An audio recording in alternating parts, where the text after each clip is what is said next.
Hello, I'm Isaac Hayes III, founder and CEO of Fanbase, and I'm here with a very important message. We are at a turning point in the Black community where we must have equity in the apps we use that scale to billions of dollars. But this time, we own the infrastructure, we own the culture, and we shape the future. And Fanbase is the future. Fanbase combines the free functionality of Instagram, TikTok, and YouTube into an all-in-one platform built for the evolution of social media and monetization. With over 1.4 million users, that's real proof that we are shifting the conversation of tech ownership and equity for creators. So right now, I want you to go to startengine.com/fanbase and invest today. The minimum to invest is $399. That gets you 60 shares of stock in Fanbase at $665 a share. This marks a turning point in Black ownership of social media. If we don't take this opportunity to own social media right now, we will always be customers to our own creations. And that can't go on. So once again, go to startengine.com/fanbase and invest today. We must own the platforms where our voices live, our stories matter, and where our culture drives the world. Thank you. Folks, Black Star Network is here. Hold no punches. I'm real revolutionary right now.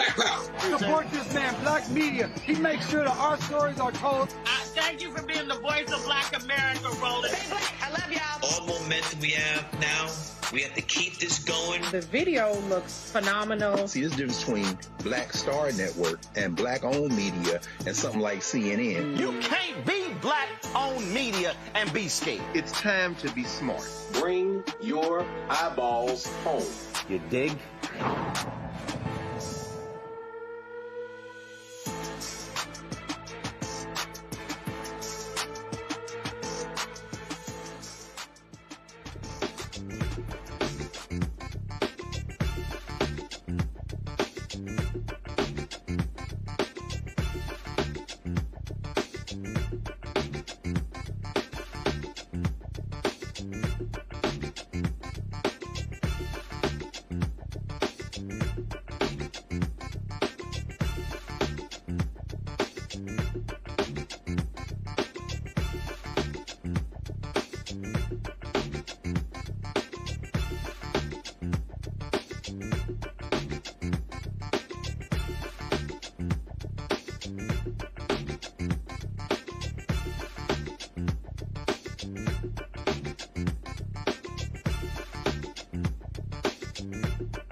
Tuesday, December 9, 2025, coming up on Roland Martin Unfiltered, streaming live on the Black Star Network. The Justice Department, Trump's Justice Department, shockingly, no it's not, rolling back a 50-year-old disparate impact standard. Now, I'll talk to the legal defense funds about this issue and how it's going to make it harder to challenge potential bias in housing, criminal law, employment, environmental regulations, and frankly, anything in the federal area. Texas Governor Greg Abbott plans to expand Turning Point USA youth chapters to every high school across Texas. His explanation is comical. There's a whole bunch of black high schools. That bullshit ain't gonna fly. White racists say not being able to communicate with white folks who speak other languages is the downfall of Western civilization. Did not tell y'all white fear. And a white woman really effed around and found out after a black woman told her, back up. I'm gonna put your ass on your back. And it happened. Plus, Pennsylvania is now the 28th state to pass the Crown Act barring discrimination based on hair texture and race-based hairstyles in work and schools. Conservative radio talk show host Kathy Bennett, she says, this is stupid. Okay, she'll join us. Southwest failed during the 2022 winter storm, stranding thousands of travelers and racking up a $140 million penalty by the administration. Trump said, don't worry about it. Y'all ain't got to pay it. Pennsylvania State Senator and DNC Vice Chair Malcolm Kenyatta will join us. Plus, in tonight's Black Star Network Marketplace segment, a mother-daughter duo turns self-love into a business. We'll talk to a 13-year-old CEO of Beautiful Curly Me. Folks, it's time to bring the funk on Roland Martin Unfiltered on the Black Star Network. Let's go. He's got it. Whatever the biz, he's on it. Whatever it is, he's got the scoop, the fact, the fine. And when it breaks, he's right on time and it's rolling. Best believe he's knowing. Putting it down from sports to news to politics. With entertainment just for kicks, he's rolling. It's gonna go, y'all. It's Roland Martin, rolling with Roland now. He's funky, he's fresh, he's real, the best, you know he's Roland Martin now.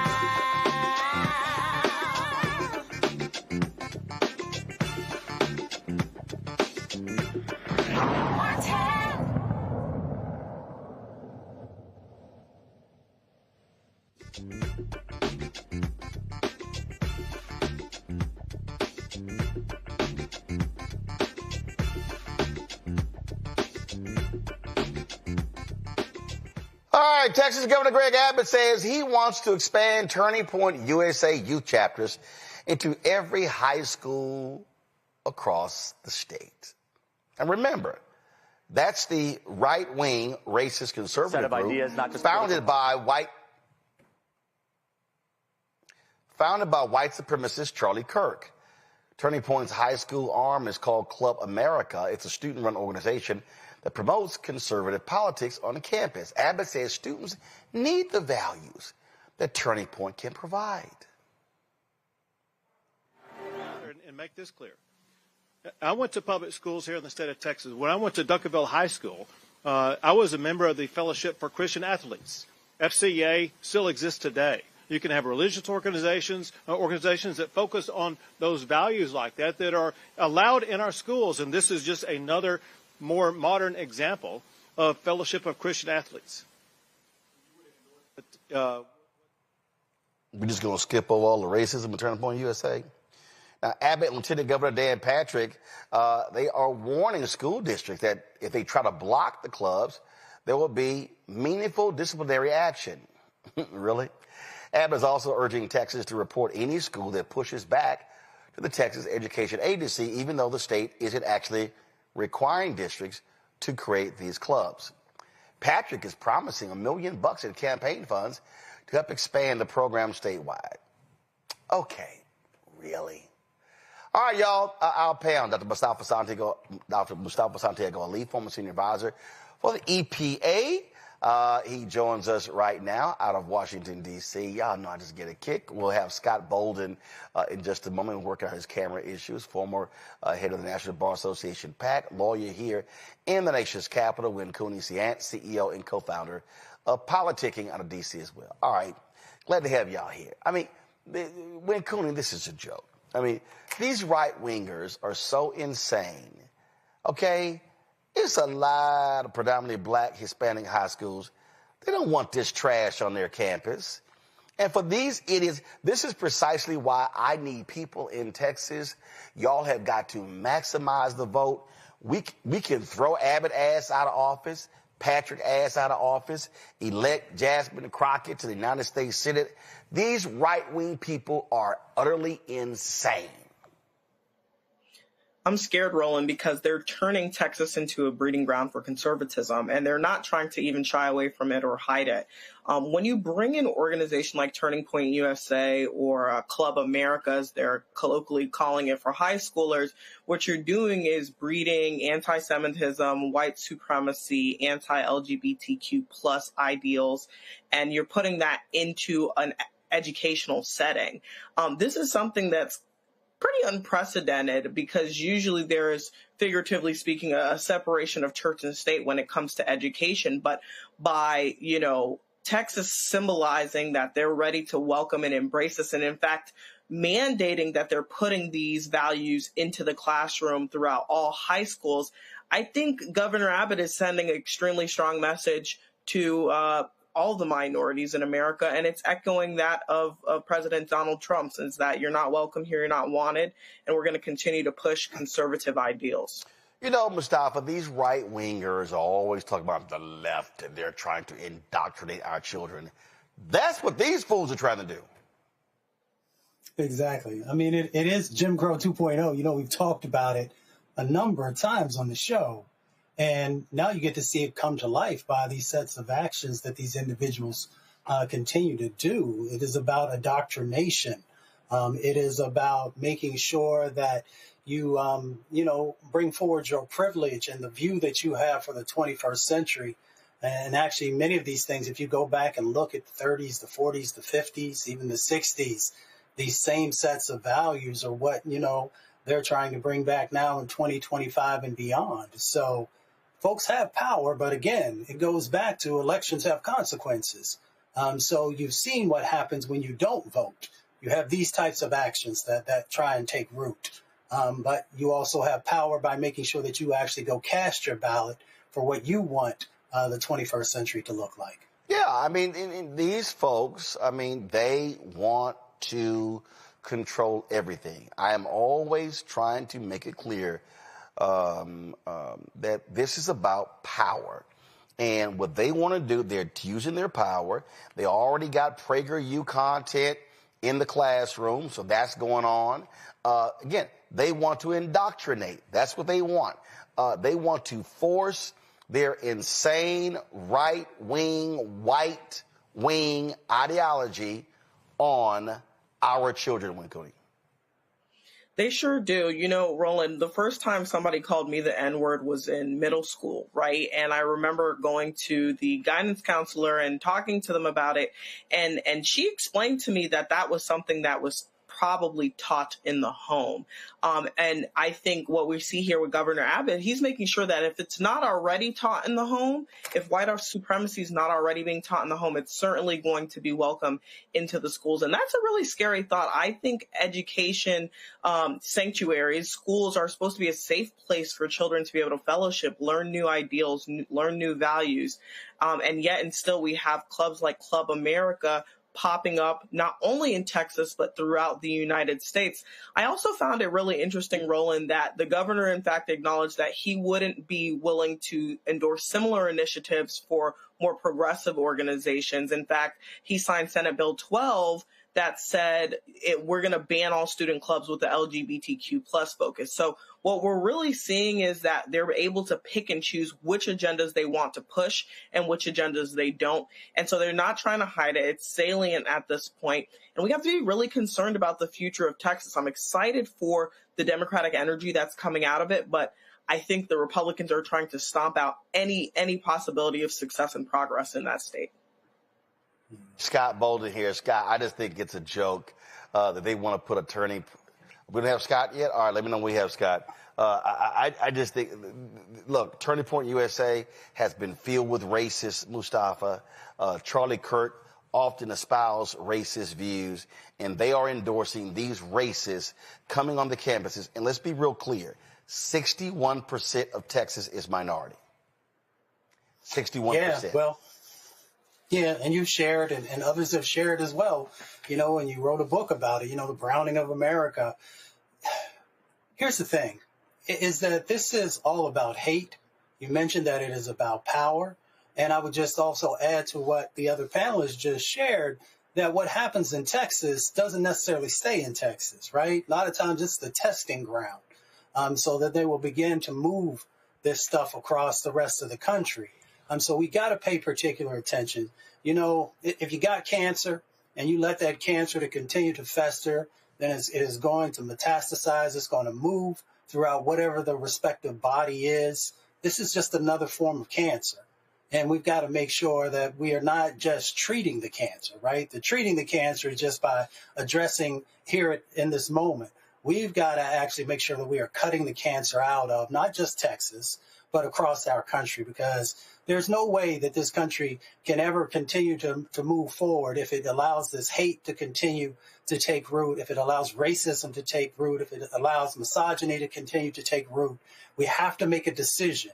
If we are going to actually address these systemic issues that have continued to plague this country, or if we want to actually do something to make it a better place, a more equal place, a place where everyone knows that that they're valued. Absolutely. All right, folks, hold tight 1 second. Going to a break. We come back.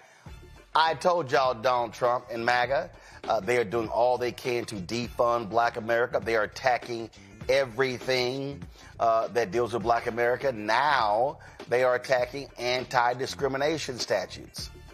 No shock, because the racists are now in charge. You're watching Roland Martin Unfiltered on the Black Star Network. This week on The Other Side of Change. Book bans, anti-intellectualism, and Trump's continued war on wisdom. This is a coordinated backlash to progress. At the end of the day, conservatives realized that they couldn't win a debate on facts. They started using our language against us, right? Remember when we were all woke and the woke movement and all that kind of stuff? Now everything is anti-woke, right? When we were talking about including diversity, equity, inclusion in higher education, now it's anti-DEI. All this are efforts to suppress the truth because truth empowers people. You're watching The Other Side of Change only on the Black Star Network. If in this country right now, you have people get up in the morning and the only thing they can think about is how many people they can hurt, and they got the power, that's the time for mourning. For better or worse, what makes America special, it's that legal system that's supposed to protect minorities from the tyranny of the majority. We are at a point of a moral emergency. We must raise a voice of outrage. We must raise a voice of compassion. And we must raise a voice of unity. We are not in a crisis of party versus party. We are in a crisis of civilization, a human rights crisis, and a crisis of democracy itself. And guess what? You've been chosen to make sure that those that would destroy, those that would hate, don't have the final say, and they don't ultimately win. Are you ready for the holidays? This week on A Balanced Life with Dr. Jackie, we're talking about all things anxiety and the holidays, whether it's performance anxiety, presence versus presence, making certain that everybody in your space understands the boundaries and how to respect your home. This week, we're talking about those things that will allow you to have a peaceful holiday season. It really is not about perfection. It's really about, the house feeling warm and cozy and peaceful. You don't have to like everybody, but what you can do is be cordial in those environments. That's all this week on A Balanced Life with Dr. Jackie here on Black Star Network. Now that Roland Martin is willing to give me the blueprint, hey, Cyrus, I need to go to Tyler Perry and get another blueprint because I need some green money. The only way I can do what I'm doing, I need to make some money. So you'll see me working with Roland. Matter of fact, it's the Roland Martin and Cheryl Underwood show. Well, should it be the Cheryl Underwood show and the Roland Martin show? Well, whatever show it's going to be, it's going to be good.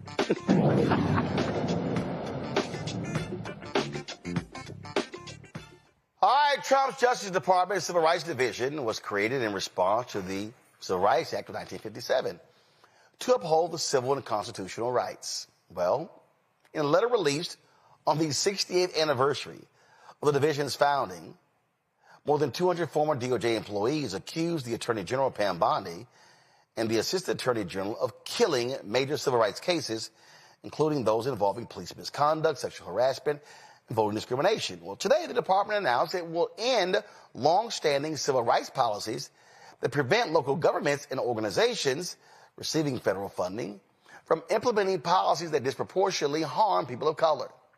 This decision is revising its decades-old disparate impact standards. It'll make it more challenging to address potential biases in housing, criminal law, employment, environmental regulations, and other policy areas. Todd Cox is the Associate Director-Counsel of the Legal Defense Fund. He joins us right now. Todd, glad to have you back on the show. So, I mean, listen, these folks do not give a damn about people of color. They don't care about civil rights, and they are all about whiteness. They are claiming that these laws hurt white people. That's right. I mean, they're basically turning what we took for granted as civil rights laws and civil rights standards and turning it on its head. They're basically saying if you seek to enforce civil rights, if you seek equality, if you seek to include people of color, you yourself are discriminating. And that's completely opposite of what the law requires. It started with the attacks on DEIA, and which is really an attack on our civil rights standards, the legacy of Brown, the legacy of the Civil Rights Act that you talked about, all of the policies that are designed to make sure that our society is a truly multiracial democracy. And this administration, from the very beginning through its executive orders and other actions, have been trying to undermine that. And today's regulatory change is one more step in that direction.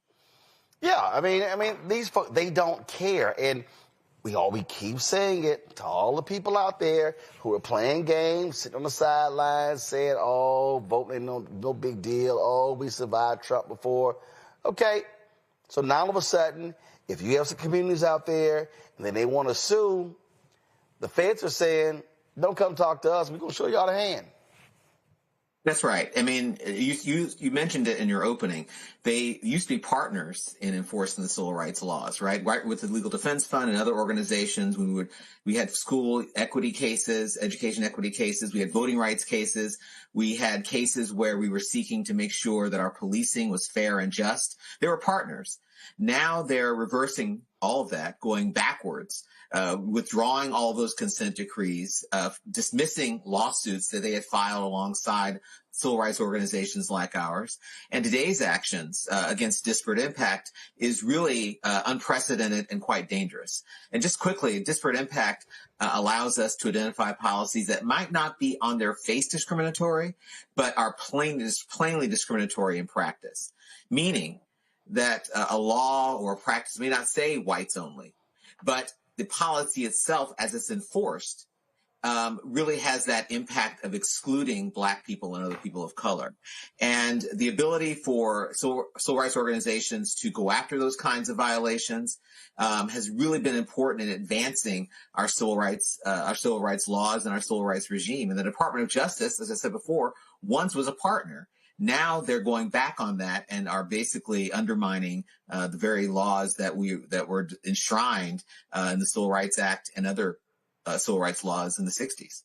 Shortly after the election, I had, Harry Daniels, Ben Crump, and others, and I said, if you have a police abuse case, you don't even need to waste your time even calling the feds. That's right. I mean, they are no longer as I said, no longer partners. We have school education cases, education equity cases where they were co-counsel, and now they have turned their back on us. And the same can be said for our voting rights cases, our cases in many other areas where they no longer are active participants, and in fact are doing the exact opposite. They are beginning to attack organizations, attack law firms, attack anyone that seeks to enforce civil and human rights. In fact, they're actually going out of their way to do the exact opposite of what they have been doing historically. And I think, again, today's impact or attack on disparate impact is one more step, and it's probably one of the more strident and dangerous steps by removing this important tool. Listen, no longer do we have what we call smoking gun evidence of discrimination. Discrimination over the decades now has gone underground. And what we have to do is basically look at how we enforce our practices, the policies we have that can operate in a discriminatory manner, even though on their face it may not look discriminatory. I think about tests for firefighters. We have many consent decrees, many lawsuits have been filed and actually have consent decrees looking at policies on how firefighters are tested. And we found or have been found those discriminatory against women. And those are standard. The Department of Justice used to file those lawsuits themselves. And now not only are they not going to file those lawsuits, they are saying that you are no longer prohibited to receive federal funding if you have policies that seek to enforce disparate impact or seek to comply with disparate impact. Questions from our panel. Wynn, Coney, what do you have for Todd? So I'm curious about how we're going to continue to see this happen. So obviously he's gotten rid of it in this particular Department of Justice, but I'm curious as we push into 2026 with the upcoming elections, how do we think this is going to continue to happen in different organizations and agencies in the government? Well, I think they're going to continue, and they've already started to try to take what we have, I think, taken for granted as being an important civil rights infrastructure and undermine it. In various departments, they're attacking disparate impact. They're trying to roll back regulations and say you no longer can, enforce civil rights laws. And I think the way they're doing it is quite nefarious. What they did today was to do it without having the usual notice and comment period, which again is a standard practice and legal requirement that before you change a regulation, you are required to have notice and comment. And we've seen them hint at doing it with other agencies to change rules. They did it today. And I think we're going to continue to see them testing whether or not folks push back on that. So we're going to have to keep an eye open. We're going to have to make sure we're monitoring all of these regulatory standards, which they are beginning to try to roll back. And when there are opportunities for comment and push back. When they choose not to comment, we need to speak out and take appropriate legal action if necessary. Mustafa.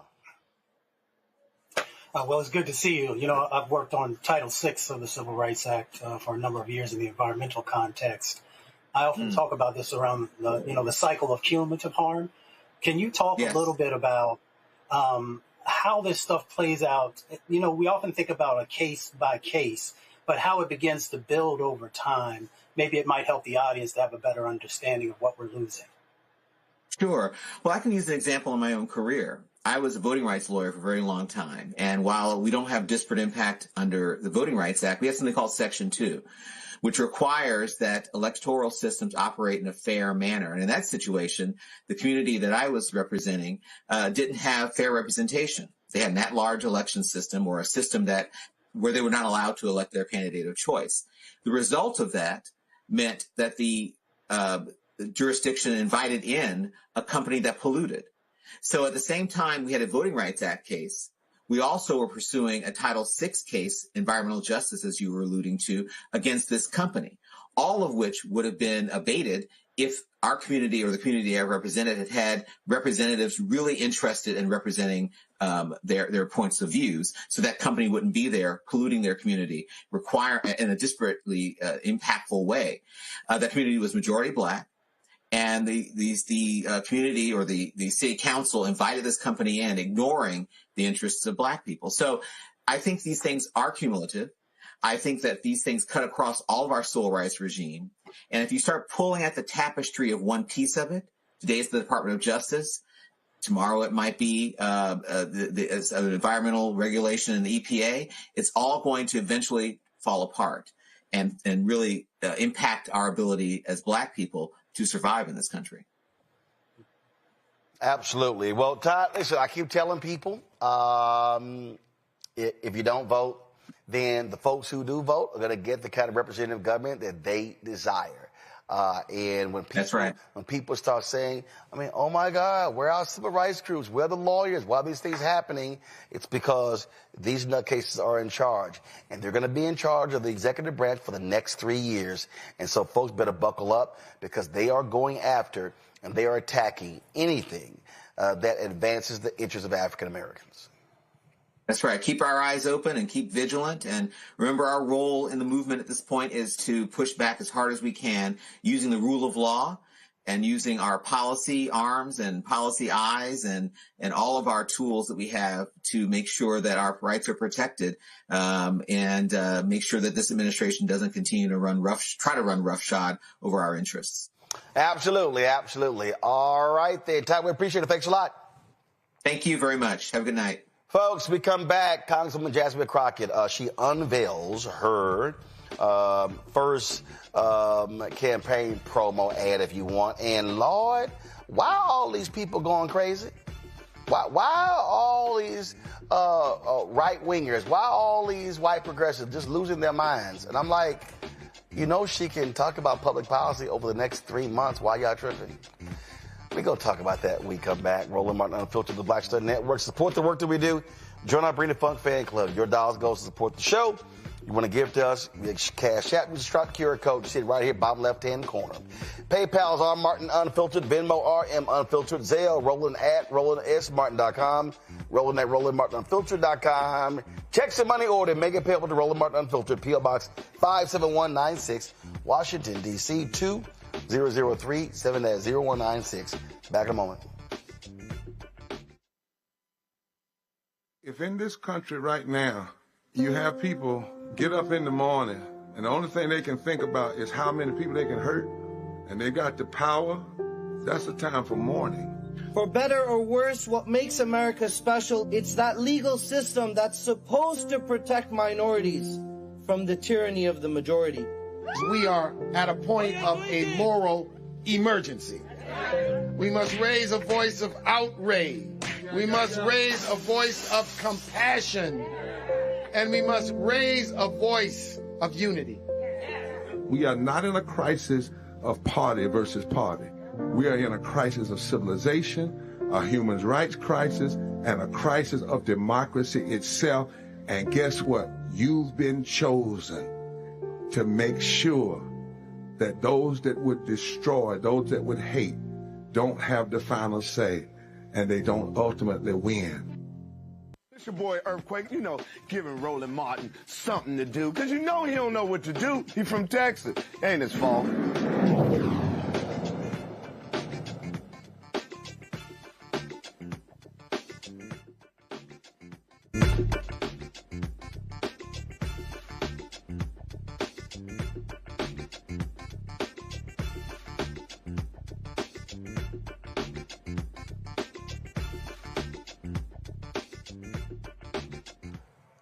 Last night's show, we showed you live Congresswoman Jasmine Crockett announcing her run for Texas United States Senate. And so, as a part of it, she unveiled this video.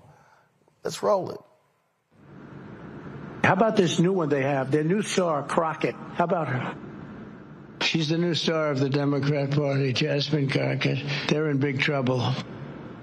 But you have this woman, Crockett. She's a very low IQ person. I watched her speak the other day. She's definitely a low IQ person. Crockett. Oh, man, oh, man. She's a very low IQ person. Somebody said the other day she's one of the leaders of the party. I said, you got to be kidding.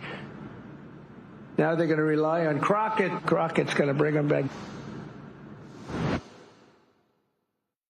So I sat there last night, and Lord, y'all, I watched all of these crazy as folk. All of these people, I watched them just sit here and trash her. And oh my gosh, she's awful and she's terrible. Oh, why is she running? Oh my God. You know, like what the hell's going on? You know, we've got, you know, all these other people, you know, Colin Allred. I mean, he's the perfect candidate. He lost to Ted Cruz by 960,000 votes. He raised $80 million and he lost by 960,000 votes. I can't even remember the woman who ran against John Cornyn. I don't even know her name. In 2020, she lost by 1.07 million votes. Beto O'Rourke, he ran against Ted Cruz, lost by 2.5 points, 215,000 votes. So I'm confused. In fact, the last time a Democrat won a statewide seat was 1994. That year, Bob Bullock was elected lieutenant governor. Lieutenant governor. Texas comptroller was John Sharp. Dan Morales, attorney general. Gary Morrow, land commissioner. Ever since 1994, ever since then, so the 98 election, no Democrat has won any of Texas's 29 statewide seats. White men have run. White women have run. Latinos have run. Black men have run. Here you got a sister, and put my name in the hat. She jumps to the race, and then what happens? Well, former Congressman Colin Allred pulls his name out and announces he's running for his old congressional seat. State Rep James Tallarico is still in the race. And so all these people who are yelling, hollering, screaming how awful she is, I got to remind them, if you think Tallarico is a better candidate, we'll see on election day. See, that's what I don't understand, why people are tripping. There's no such thing as an anointed seat. You ought to run for it. I am on record, more than 30 years, my entire career, nobody's entitled to a seat. So, best man, best woman win. But to watch these folk lose their ever-loving mind because she's running, oh my God, she's going to guarantee we lose. I'm sorry. You've lost every statewide election since 1998. The hell y'all talking about? I don't understand what the issue is. And so all they are doing is just mad and upset and all that good stuff. So let me show you some polling data. Okay? This right here, and it clearly says Crockett starts off in a challenging position. She is the highest name recognition of any potential Democratic candidate for the seat, but more voters hold an unfavorable opinion of her than favorable. Her unfavorable is 40. Her favorable is 33. Colin Allred, former Congressman Colin Allred, State Rep James Tallarico, have significantly lower unfavorable ratings. The problem is, don't nobody know him. Look, James Tallarico, never heard of him, 49. Wesley Hunt, Republican, never heard of him, 45. Colin Allred, never heard of him, 21. Y'all, he ran for the U.S. Senate against Ted Cruz just a year ago. So his unheard of was higher than Crockett's, And she didn't run statewide. So then when you go sit here and look at this here now, net favorable, Talarico's plus 30, Allred's plus 3, Crockett minus 8. A lot of that is because Trump has been targeting her. Nearly half say they would definitely not vote for Jasmine Crockett. Okay. Now, according to this poll, Crockett trails Cornyn 49-41 and Ken Paxton 50-42. Now, what does that mean? You got some work to do. Look at this, what it says here. As of today, Democrats hold an edge on voter enthusiasm for next year. That's really important. Boom, right here. That dynamic is what can make this race more competitive. Ken Paxton is deeply unpopular with Democrats, 81%, very unfavorable. Independents, 50% unfavorable. John Cornyn is unpopular with these votes as well, 56 unfavorable, 41% unfavorable. But they see him better than they do Ken Paxton. So she's running. Talarico's running. And so I don't understand why all these people are just losing their minds, acting a fool in this race. I mean, bottom line is you simply do what you got to do. So it really is hilarious watching these people as they whine and complain. Now, here's the deal. Here's some other polls right here. The University of Houston, Texas Southern University poll shows that if it's Paxton versus Crockett, 49-47. Cornyn, 50% 40. Hunt, 50-45. Then all of a sudden, you begin to look at Talarico. O'Rourke is not going to run, but Talarico versus Cornyn, 44.5-40, 48-45. And then, so you look at all these, all these different races. You see where Allred was here. But the bottom line is this here. You win not by polls, you win by turnout. And so what does Crockett do? Crockett can speak to the interest. And her whole goal is how do you drive black turnout? There are more eligible black voters in Texas than any state in the country. Hispanics are not as all happy with Donald Trump. So those Hispanics are like, that could be a significant deal. But it's been hilarious, Mustafa, to see how Elon Musk has been rigging the algorithm to attack Jasmine Crockett. When they attack you that hard, that means they scared. That's exactly what it is. They are really scared of her, and they should be. She is incredibly intelligent. She is charismatic. She brings fire. She brings commitment. She knows the issues, right? She knows the issues from the state level and the federal level, but she also understands the bread and butter issues that folks are going through, on a day-to-day basis. And she also understands the weaknesses that exist in the opposition party on the platform that they currently have, which does nothing to support, working class folks, let alone lower wealth folks. So they should be afraid because not only all of those things that I just mentioned, but she can articulate a message in a way that she brings both humor and a cutting wit that is so incredibly necessary to be able to deal with all the attacks that are going to come. And she's a Delta, so that she's going to bring some flavor when she goes through the next set of months to win, the nomination.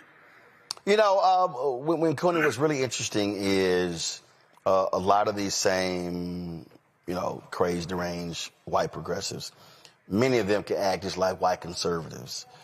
So we already know what the operative word there is, and that's white. But they were really upset because she went on Laura Coates' show last night on CNN, and she was talking about who do you reach out to and how do you reach them. And so a lot of them are mad because Crockett said, listen, I ain't about to sit here and reach out to Republicans. Oh, my God, how dare she? What Crockett was saying is, I got to hit my base first. If I don't get my base, it don't matter reaching out to them. Also, Roland, I mean, the Republicans had continued to denigrate this woman. I think Mustafa hit it on the head. There's nothing America hates more and is more fearful of than a brilliant, confident Black woman. And I think if and hopefully when Congresswoman Crockett is elected, she will reach across the aisle. She will play ball. She will support bipartisan bills, as she's shown that she has in Congress. However, she's going to stand on the side of righteousness and what she thinks is right and what she believes is advantageous for her people. And that used to be her congressional district, and hopefully it will be the entirety of the state of Texas. But I think what a lot of people are scared of in terms of this political advertisement is you see someone that is dynamic, you see someone that is not afraid to back down to President Trump.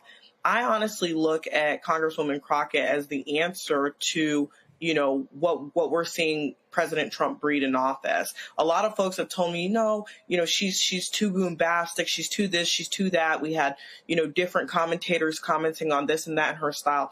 At the end of the day, Jasmine Crockett has garnered attention for the state of Texas. She's continued to make Black people the focal point of her career, first as a civil rights attorney, now as a congresswoman, and hopefully as a senator. So I think we need to continue to watch her trajectory. I do think Donald Trump is right on one thing. She is a star of the Democratic Party, and I think we'll be seeing so in 2026. One of the things that they've been trying to hit her on is she going to denounce AIPAC.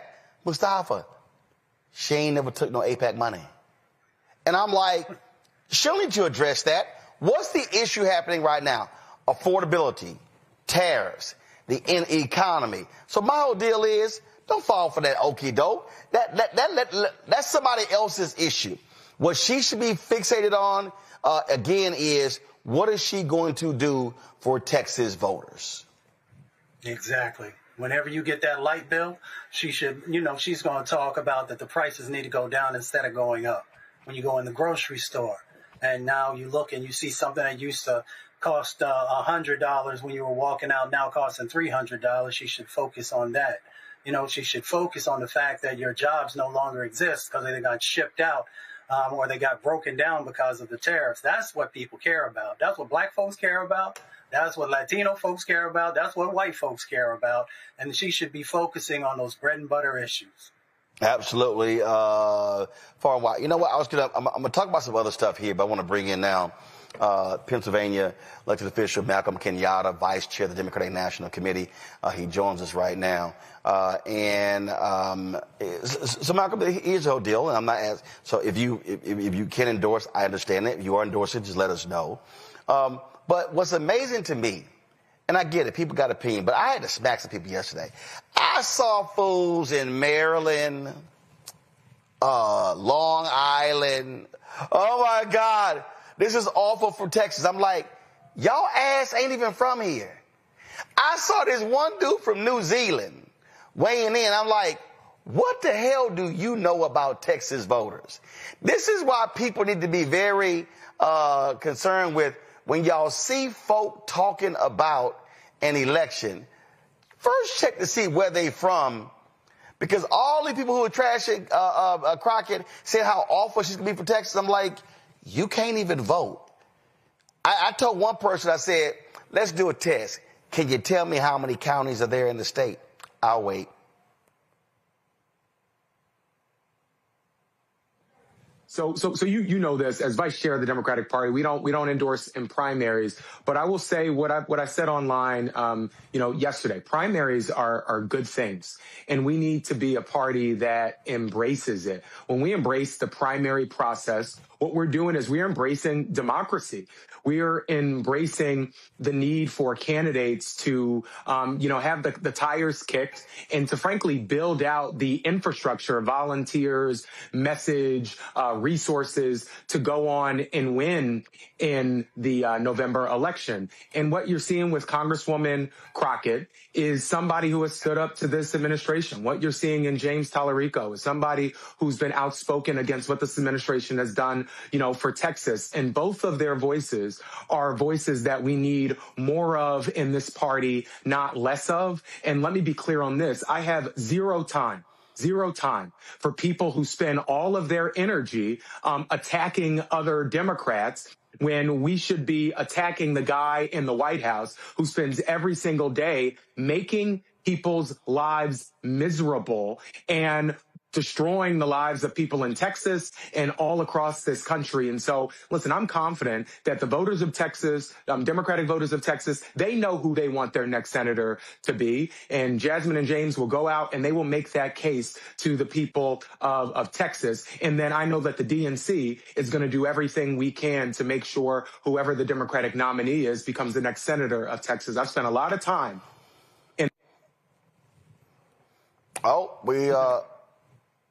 Is Malcolm still there?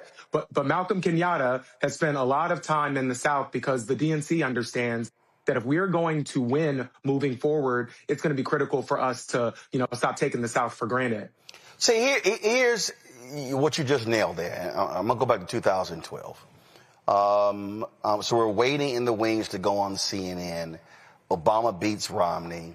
And I'm standing there with then Congressman Chris Van Hollen, who was then head of the DCCC. He's now Senator Van Hollen of Maryland.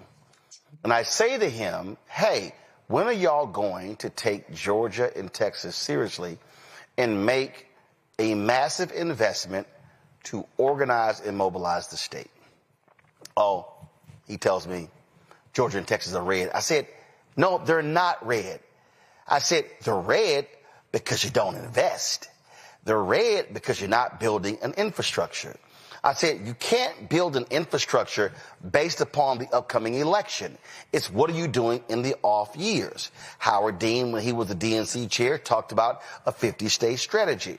So people like Paul Begalia, James Carville, Rahm Emanuel were criticizing him, and his whole deal was we cannot be a national party if we're only focusing on national elections, presidential and U.S. Senate and congressional races. He was like, that's not going to cut it. And so one of the things that we have seen is that when a lot of these states, Tennessee, Florida, and others, you had so many people running who simply, that they didn't even they ran unopposed. And so one of the things that Crockett has said, the reason she said she was trying to recruit other candidates, she's like, hey, if Greg Abbott has an $80 million war chest, Greg Abbott needs a serious challenger. So he's running his money against that person and then not using his money in her race and in other statewide races. And so what I've long said is that what rich Democratic donors on the Democratic side have not done is that they have not played the long game. They played the short game. They haven't invested in Texas. Louisiana, 1/3 black. We see what... No real investment, no organizing, no mobilization. You see under Ken Martin, I see what's happening with the money y'all are investing in Mississippi. We start talking about North Carolina, South Carolina, Georgia, Florida, and other places. Florida has been a mess the last 2 or 3 election cycles because Democrats pretty much abandoned the state. You're guaranteed to lose if you don't compete. You are like singing from my favorite gospel here. And I would take this a step further. We talked about the 50-state strategy. I would take this a step further. In this country, we have 3,143 counties all across this country. In 2024, there were 20,000 uncontested races across those 3,143 counties. Of the 20,000 uncontested races, 80% of those races were uncontested by a Republican. 80%. Only 20% were uncontested by Democrats. So what does that mean? From a pure geographical perspective, the only people talking about Democrats from a candidate perspective are Republicans because there are no Democrats who are running in those races. And so for us to win, for us to be in a position where we're moving this country in a direction where we're not just fighting this administration every day, but actually moving this country in a direction where we're making people's lives better, when folks can enjoy their lives. What an idea that people can actually enjoy their damn lives, that people can send their kids to school knowing that they're going to be safe, where people can retire with dignity and decency. The only way you get that is if you build a broad-based movement. And that requires us to invest and take seriously the candidates who are running up and down the ballot. Jasmine and James are both good friends of mine, and I know they won't begrudge me for what I'm about to say next, but for a lot of people who are spending all this time talking about a race in Texas, as important as it is, there are school board candidates who live in your neighborhood, who need your support, who need your investment right now, who need your, your volunteer time. There are candidates running for mayor and city council who are going to be running for state representative and state senate next year who need your support. And so we have to, juggle multiple things at a time, but we can't spend all of our time as a party saying, well, who's the next president going to be and who are, the 100 senators going to be? It is important, clearly, who the president is. It is important who those 100 senators are. It is important to who those members are of the House of Representatives. But if we are going to win and actually deliver lowered costs for people, actually deliver that life that I'm talking about that people deserve to live, then that is going to take us running candidates everywhere. And that is what this new DNC is going to be laser focused on. And I'm so happy you mentioned those investments, Ken Martin is making, because, Ken is getting a lot of crap for making those investments, for increasing our investments into our state parties from what was 8% to now what is 24% of the DNC's budget. A lot of folks don't like that, but we understand that if we're going to win, it's not going to be one in D.C. We're going to win by investing in what people are doing on the ground where they live. The story we want to talk about, I think this is a perfect example. It deals with Southwest Airlines. The Biden administration slaps them with a $140 million fine. Trump wipes that fine out. Okay, so that happens. Then we start talking about how he's letting all these con men out, Ponzi schemers as well, people who screwed over, teachers and firefighters and veterans and things along those lines. And my whole deal is, these are the people. If I'm in the DNC, I'm going and get as many as these people. I want to put their faces out. I want them telling their story about, this person who had a $1.6 billion Ponzi scheme, who Trump let out of prison after only serving a couple of hours. This person stole our life savings. It's having those stories and framing it, because what you have is you have a con man, a corrupt con man who is sitting in the Oval Office and not only letting him out of prison, saying, don't worry about it, you ain't got to pay restitution. And these people have screwed over hardworking Americans. Roland, the anger that I carry with me on this topic, it knows no ends. The depths of it know no end. Because you talked about it, these pardons that we're seeing, this wiping away of any sort of accountability for these corporations that have screwed people over. It is the core principle of this administration that if you are wealthy and you are willing to fillet Donald Trump, then you can do whatever the hell you want. And we should be very clear about this. When Southwest was screwing over folks, when these airline companies are making people miss graduations, miss their weddings, miss funerals, miss work events, these aren't just Democratic voters. Mm-hmm. These are a lot of Trump voters. And I tweeted this out, but Donald Trump will never, ever, ever put working people, middle-class families over his wealthy donors ever. And so, I really do hope that a lot of people who gave Donald Trump a chance, recognizing, excuse my language on this, Donald Trump does not give a fuck about you. He does not. And, for so long, Donald Trump says, well, if you put this hat on, you're a part of my group. You're not a part of his group because you own his hat. You are another person that Donald Trump believes is a sucker. And he doesn't believe that people who are rich and wealthy have to play by the rules, but he believes that everybody else should, and that everybody else, our only purpose of existing is making money for him and the billionaires that run this administration. And listen, the Biden administration, one of the things that, would frustrate me that got no coverage really was Biden Harris and Kamala Harris and their focus on dealing with junk fees and their focus on making companies that screw you over when you buy a ticket to a football game or to a concert or when you're at the airport, that if they don't do right by you, that they actually have to pay, that the companies have to pay for doing that. And all of those rules, this administration has rolled back. So if you miss your flight 2, 3, 4 times, the airline company under the Biden-Harris administration had to reimburse you. They no longer have to do that under this administration. And you see this guy talk about law and order, for years and years and years, but it's laws for all of us and disorder for all of the people who fund his campaigns. And I'm really proud, and I hope that you've seen this on some of our social media. Our team who does a lot of our comms and stuff, they have been doing these short but really intensive little docu-series talking to the very voters that you mentioned. And they just did one that people should see about somebody who is a Trump voter, who is a soybean farmer, and what Donald Trump's tariffs have done to the soybean industry, which is one of the biggest cash crops in this country.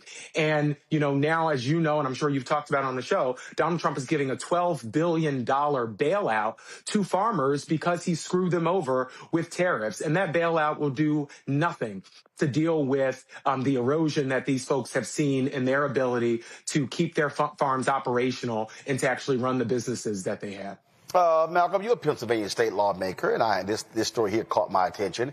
When Pennsylvania became the 28th state to pass the Crown Act, which prohibits discrimination based on hair textures and hairstyles associated with race, ensuring protection for individuals in employment and educational settings. Now, while many celebrated when Governor Josh Shapiro signed the bill, conservative talk radio show host Kathy Barnett posted this on social media. Quote, "Black people like these people make it difficult for black people like me. When white people see me, they think they're talking to these black people here. So instead of talking to me about CapEx investments, infrastructure, real estate opportunities, they try talking to me about hair racism. You people are stupid. Focusing on my black hair does not lower my cost of living as a black person or any color person. Focusing on my black hair does not reduce property taxes. Focusing on my black hair does not lower my energy bill. Focusing on my black hair does not improve the innumerable potholes that make driving in Pennsylvania an obstacle course. Focusing on my black hair doesn't lower the cost of college for my children. These white people are laughing at you. If black people weren't so doggone emotional over strategic, we would see how embarrassing this is. The whole world is tired of these faux problems, and their children are exceeding while yours, not mine, are getting left behind." So I'm not sure about children are exceeding, I guess, whatever that means. So Kathy Barnett, radio host, author of Nothing to Lose, Everything to Gain, Being Black and Conservative in America, joins me now. So Kathy, I'm curious. The thing that you laid out there are black people who've actually lost jobs or who didn't get jobs because someone did not like their hair. Are you concerned about them losing their job?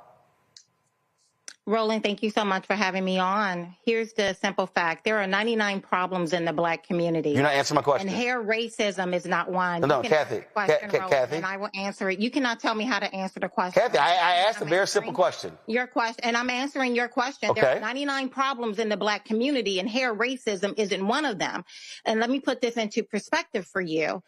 In 2022, there were exactly 916 people who filed a complaint regarding so-called hair racism in the state of Pennsylvania. 916 out of a state of roughly 13 million people. That means this issue of quote-unquote hair racism does not impact 100% of us. It doesn't even impact 10% of us.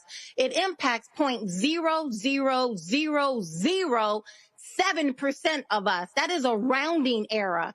That is nothing but optics. It did not change the structure. No natural changes, no economic changes. But let me tell you. Wait, Kathy. You just said, hold up, Kathy. You just said economic. Hold up, you said economic. And I'm going to ask you again. Mm-hmm. If an African-American, eminently qualified, applies for a job and is denied a job because someone doesn't like braids or cornrows, does that not negatively impact the economics of that person and their family, yes or no? I'm sure it does. Okay. However, So you have Kathy, options. Go create your own business. Kathy, I'm gonna ask you again. Mm-hmm. So when a black woman who seeks a job at the Department of Veteran Affairs in Virginia, resume outstanding, does not get the job because of hair discrimination, she then sues, wins. They had to pay her back pay. That costs taxpayers. Do you think that that is wrong? What I think is when Governor Josh Shapiro signed a bill. That's not what I asked you. Kathy, I'm asking you specific. Kathy, one second. Kathy, I asked you. I'm giving you a specific example of something that actually happened. So are you, Kathy, 1 second. Kathy, no, that's not what I asked you. Kathy, what I asked you. What I'm saying Kathy, nebulous. Kathy, what I asked you. Nebulous. Kathy, as a taxpayer, does it offend you? No, Kathy, allow me to finish. Kathy, allow me to finish. Kathy, does it offend you as a taxpayer that you had to spend, they had to spend taxpayer money to pay off a settlement because a white person did not like this black woman's hair when she had the degrees, she had the expertise, she had the knowledge? So I'm simply saying, are you offended that you had to spend money because this white person didn't like her hair but did not look at her qualifications and she was eminently qualified? Are you not bothered by that? What I am bothered by, Roland, is the tax dollars that I pay that allows the District of Philadelphia School District to. Okay, you're not answering my question. See, again, you're not, Kathy. You can't. Kathy, you are more than happy. Long enough to know Kathy, that these are not black and white issues. Kathy, the District of Philadelphia. Kathy, whoa, no, Kathy. This is my show. Kathy, this is my show. And you are more than Kathy. Kathy, Kathy, no. I asked you Kathy, I asked you a specific question about an EEO. No. Kathy, I asked you a specific question about an EEOC, Kathy, listen. I asked you a specific question about an EEOC case out of Virginia, and you're bringing up the city of Philadelphia and schools. I will answer the question. Those two don't go together. I will answer the question. Thank you. You asked, what am I offended about? No, I did not. No, I did not. You asked what you're wrong. I'm offended about, and I'm telling you. No, you're wrong. About. No, that's not what I asked you, Kathy. That's not what I asked you. Your school district. Kathy, that's not what I asked you. Ranked 400. Kathy, that's not what I asked you. Out of 499. Kathy, that's not what I asked you. No, what I asked you, Kathy, listening is a skill set. Racism is not one. Kathy, listening is a skill set. And when I specifically asked you, does it offend you? Well, Kathy, I asked you a specific question. Better, Roland. You should be ashamed of yourself. No, you should be. Around Kathy, long enough to know Kathy, you should be ashamed. Racism really? Is not. Look. Hold up, Kathy. 4 million black people. Kathy. Look, you care about black people, right? So allow me to say this. There are 1.4 million black people in the state of Pennsylvania. Hair racism affects 916 of them. What about the other 1.3 million of us who are sending our children to failing schools? The District of Pennsylvania, it ranks at 454th out of 499. That is what I care about. Kathy's very interesting. Kathy's very interesting. You said, Kathy, you said these black legislators aren't doing their jobs. I'm very curious because I actually said black legislators. No. You said these. You said these people. So do you agree, or maybe you don't? Do you have an issue with when the black legislators secured $150 million in grants for black-owned businesses? Do you believe that was a good thing? Because they actually did that. I think that's a good thing. Great. Okay, great. No. I'm good. I'm good. Let me ask you a question. Do you agree, Kathy? Let me ask you agree. Yes. Kathy, do you agree? Do you agree that the $300 million that they obtained for anti-violence programs in our communities, that's a good thing? I don't know. I don't know what is actually being spent on. Well, according to the data, Kathy, according to the data, it resulted in a 40% reduction in violent crime in Philadelphia. I don't know, because in the state of Pennsylvania, because I live here, we have over 100,000 violent crimes every single year. Got it. We also have fentanyl is exploding on our streets because Democrats open up our borders, got it. flooded and illegal. I'm curious. I'm curious. Kathy, I'm curious. Did you know that? Kathy, I'm curious. Does Pennsylvania, Kathy, I've seen a map. Does Pennsylvania share a border with Mexico? Oh my goodness, Roland, you are not, you know what? Your premise. No. You literally just said, you literally talk about fentanyl coming across the border. You said into our state. Where is it coming from? Kathy, where's the fentanyl? Kathy, where's the planes and buses and sent them into our communities? Oh, gotcha. Don't act stupid. Kathy, I'm going to ask you this here. Kathy, I'm going to ask you this here. Do you give the black legislators credit for securing? And why do you keep saying black legislators? Because it's not just black legislators. Oh, okay. I'm sorry. Please pull up Kathy's tweet. Please pull up Kathy's tweet. Please pull up Kathy's tweet. Please pull up Kathy's tweet. Kathy, in your tweet. Kathy, in your tweet. Kathy, in your tweet. Kathy, in your tweet. Kathy, in your tweet. This is what you said. It's right here. You said black people like these people make it difficult for black people like me. So you clearly were talking only about the black people in the video, not anybody else. I was talking about, and then I also threw in there the white people who are like. No, you didn't. No, you didn't. You said, Kathy, 1 second. Kathy, that's a nice try, Kathy. Stop it, Roland. Kathy, you said, quote, Kathy, hold up, Kathy. I'm reading your tweet. You said, quote,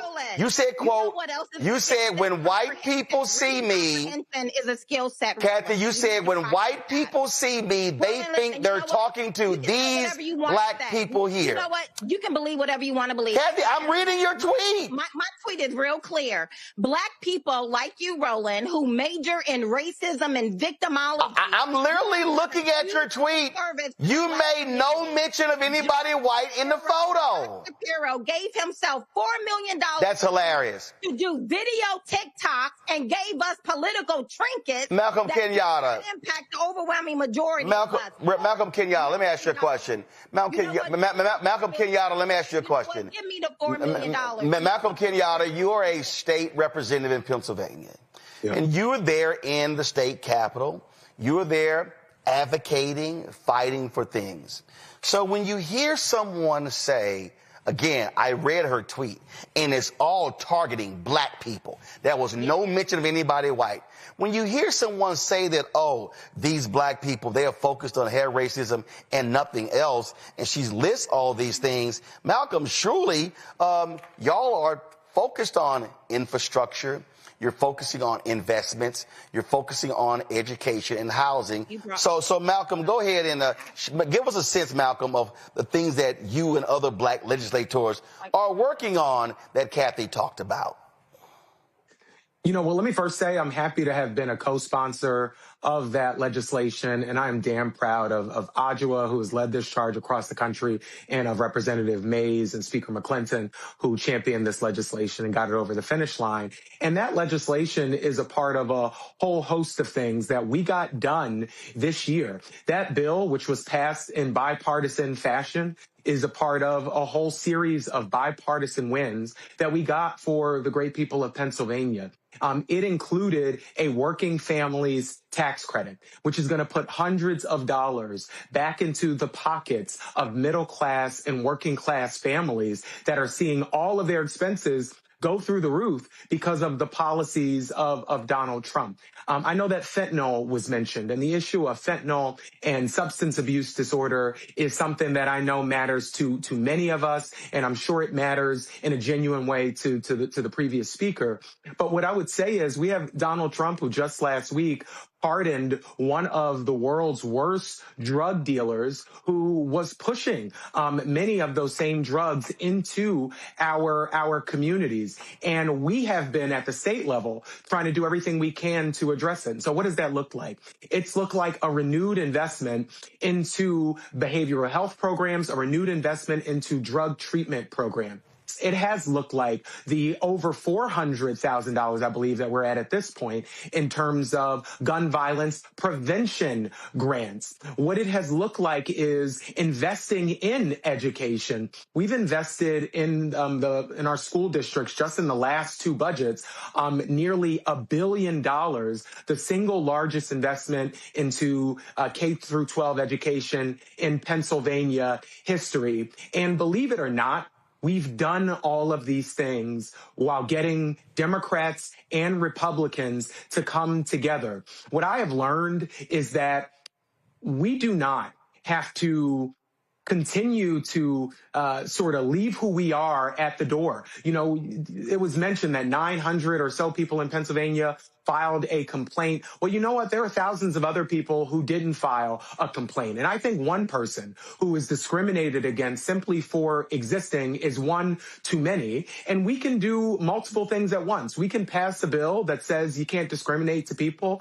based on how their hair grows out of their heads. We can also pass investments for people to start and open small businesses. We can also do the things that I mentioned on education, on tax credits, and on a variety of other things. And so this idea that we can only do one or the other isn't an idea that makes much sense to me. And I've also said that, you know, continuing to put us in a position where we are saying to folks that it's okay if we treat this person or that person differently because it's only this percentage of people, that's wrong. That's not what my faith teaches me. My faith teaches me to care about the least of these, and that's what the priorities of this House majority has been. Kathy, why you sign off, Kathy? Kathy, I wanted to give you an opportunity to even ask the representative a question or respond to all the things he just talked about. But it looks like Kathy logged off. I guess it was too much. We say bring the funk. I guess it was way too much funk on the show, and she couldn't handle it, or she couldn't just handle all the facts that were laid out. And again, I really would have wanted Kathy to respond to what you just laid out about all those things that were actually in the bill beyond the hair discrimination. I would have loved to hear. I mean, State Senator Vincent Hughes sent me a text, and he said black legislators were the leaders in education fair funding fight, which has driven in 3 years about $2 billion of new money to historically underfunded school districts, largely African American. I would have loved for Kathy to actually respond to that. And so if you're going to sit here and again put the tweet up and say, this is why I did this. See, Malcolm, if you're going to sit here and trash black legislators and then try to come on my show and lie and say, oh, I didn't just talk about them, I was talking about the white ones too, when I know how to read.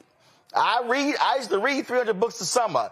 Black people like these people make it difficult for black people like me. When white people see me, they think they're talking to these black people here. So instead of talking to me about CapEx investments, infrastructure, real estate opportunities, they try talking to me about hair racism. You people are stupid. Focusing on my black hair does not lower my cost of living as a black person or any color person. Her whole tweet, she was trashing black legislators. But now you want to come on and say, oh, no, I was talking about Josh Shapiro spending some money on TikTok. No, baby, we know how to read. That's what you said. But I guess it was too much funk in the funk house, so Kathy signed off. Roland, I'll say one more thing just very quickly. You know, what makes life difficult for black people like Kathy, for me, is not calling out racism, discrimination. It's the discrimination. And so what makes life difficult is that there are people who believe that who they are, the way their hair grows, the way that they live, the way that they look should be the standard, and anyone who deviates from that is somehow inferior or incapable of doing the things that people need to do in the job that they apply for as neighbors, as community members, as community leaders. So calling out discrimination is not the problem. Trying to end discrimination is not the problem. The discrimination is the problem. And it is unfortunate that there are far too many people, like Mrs. Barnes, who refuse to see that. But, as they say in the South, bless her heart. And look, has she ever invited you on her show? No, but I'd be happy to go. Kathy and I both ran for U.S. Senate at the same time. Oh, Kathy! I remember seeing. Kathy, you back? People talking about both of our hairs, by the way. Oh, Kathy, you back? Kathy, okay. Now hold up. Did Kathy come back? Y'all logging her in? Okay, because I would literally love, since Kathy cares so much about Pennsylvania and Philadelphia, and she's questioning all these things that black legislators are not talking about. And since Kathy mentioned infrastructure, Malcolm, I'm sure you've got some thoughts on what y'all have been doing about infrastructure in Pennsylvania. And so y'all let me know when we got Kathy back. So since you've never been on Kathy's show, well then Kathy can go ahead and ask you a question on my show, because, since we all here together. So since we're waiting on her, just go ahead. Well, what have y'all black folks been doing about infrastructure in Pennsylvania? Well, one of the most important areas of infrastructure that we all know is transportation infrastructure. And we have been trying for a long time, and by a long time, I am talking about over 7 years, to get a bipartisan agreement that would invest in Pennsylvania's aging transit, not just SEPTA, which is in Philadelphia in the Southeast, but all across the Commonwealth. I actually walked 105 miles from my house in North Philly to the state capitol in Harrisburg to talk about this issue. And I had conversations during that walk on Facebook Live with people all across the Commonwealth, particularly people in our most rural communities who are bearing the brunt of our refusal to make sustained, significant, and long past due investments in our transit infrastructure. In fact, in Lancaster, just as one example, the transit agency there, because there was not a full bipartisan agreement. We passed the bipartisan agreement in the House, by the way, but it was not passed in the Senate. Lancaster is going to have to dramatically reduce some of their service, and some of their riders are going to feel the brunt of that in terms of their ability to get to their jobs, to spend time with their family members, to go to the doctor, and all the other things that transit gives people the opportunity to do. So transportation infrastructure is just one example, but we can also look at the roads and bridges, just under 3,000 of them across Pennsylvania, that are structurally in need of significant repair. And this House and Senate and Governor has been working to deal with some of those repair issues as well. And if you look in the budget that we just passed, there were significant dollars to continue to build up our roads and bridges and to deal with some of those that have been structurally unsound, as I just referenced. So this is not an either or. Right. And it's it's just one of those things where we keep making it either or, and it's not. We vote on a variety of different bills in a day, and so people cherry pick one thing and say, oh, this is all we're doing. No, we're doing a lot of stuff. So apparently Kathy logged back in to listen, but we waiting for her to turn the camera on. Because again, okay, so my producer's Carol's on the phone with her.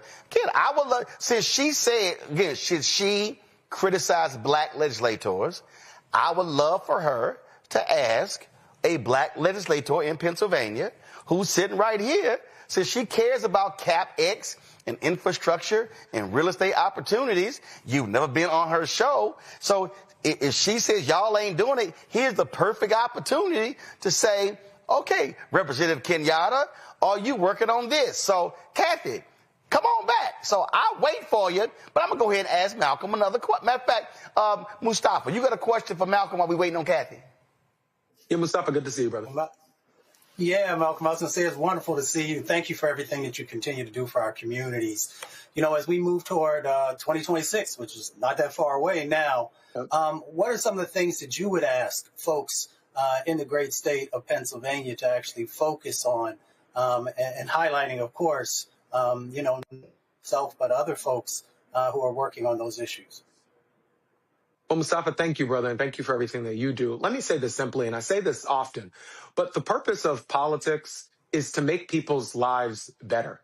You know, it is our imperfect, flawed in so many ways, system by which we negotiate how to live together. And I actually believe that we can get to a point where politics is just not a constant source of gastrointestinal discomfort, but actually we're moving the needle on some of the persistent challenges that we know have existed and continue to exist. And 2026 is going to be a conversation, and in fact, a referendum on an administration enabled by the weakest and most feckless members of Congress this country has ever seen, who has put him in a position where he has used the mechanics of government to make people's lives worse. The average cost of groceries for a family of four under this administration have gone up, not down. The cost for a tank of gas under this administration has gone up, not down. The applications for people opening small businesses under this administration